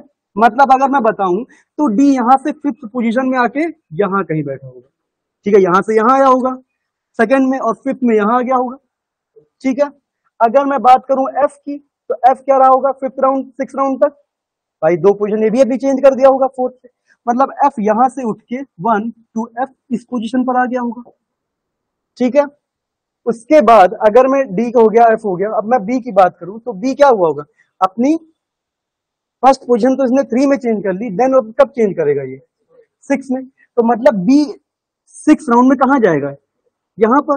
और यहां कब जाएगा, जब वो कहीं ना कहीं एच को यहां से यहां लाएगा, भाई एच यहां रहा होगा और बी यहां लाएगा रहेगा, तो 6 राउंड में क्या रहा होगा, एच इधर जाएगा और बी यहां जाएगा। तो 6 राउंड में सी के इमीडिएट राइट कौन रहा होगा, समझ में आया बात कि नहीं। तो ऐसे सॉल्व करना है इसको, बिल्कुल लॉजिक से, कोई फिगर नहीं बनाना है, सिर्फ आपको अपने दिमाग का खेल से इसको इसी 4 पॉइंट की बेसिस पर सॉल्व करना है। ठीक है, आप कोई भी राउंड पूछ लो, 33,415 राउंड में कौन सा होगा, डिवाइड करो 12 से, जो भी राउंड है उस राउंड को इससे कोई भी एक राउंड बताओ। जैसे मैं बात कर ले रहा हूँ 224 राउंड की, 224 राउंड में सी के थर्ड राइट की मैं बात करूं, ठीक है, अगर सी के थर्ड राइट की मैं बात करूं, मतलब किस पोजीशन की बात कर रहा हूं मैं, किस पोजीशन की मैं बात कर रहा हूं, 224 को 12 से डिवाइड करोगे तो रिमाइंडर क्या आएगा, 8 आएगा ना। 8 राउंड की सर्किल मुझे देखनी है, कहां देखनी है कि यहां पर कौन होगा। अब 8 राउंड से पहले मैं 7 तक देखूंगा, 7 तक एफ कहां चला गया होगा, 3 पोजीशन चेंज कर दिया होगा, मतलब 7th राउंड में एफ यहां आया होगा और 7th 8th 9 तक ये यहीं रहा होगा, तो मतलब ये 8th में भी यही होगा।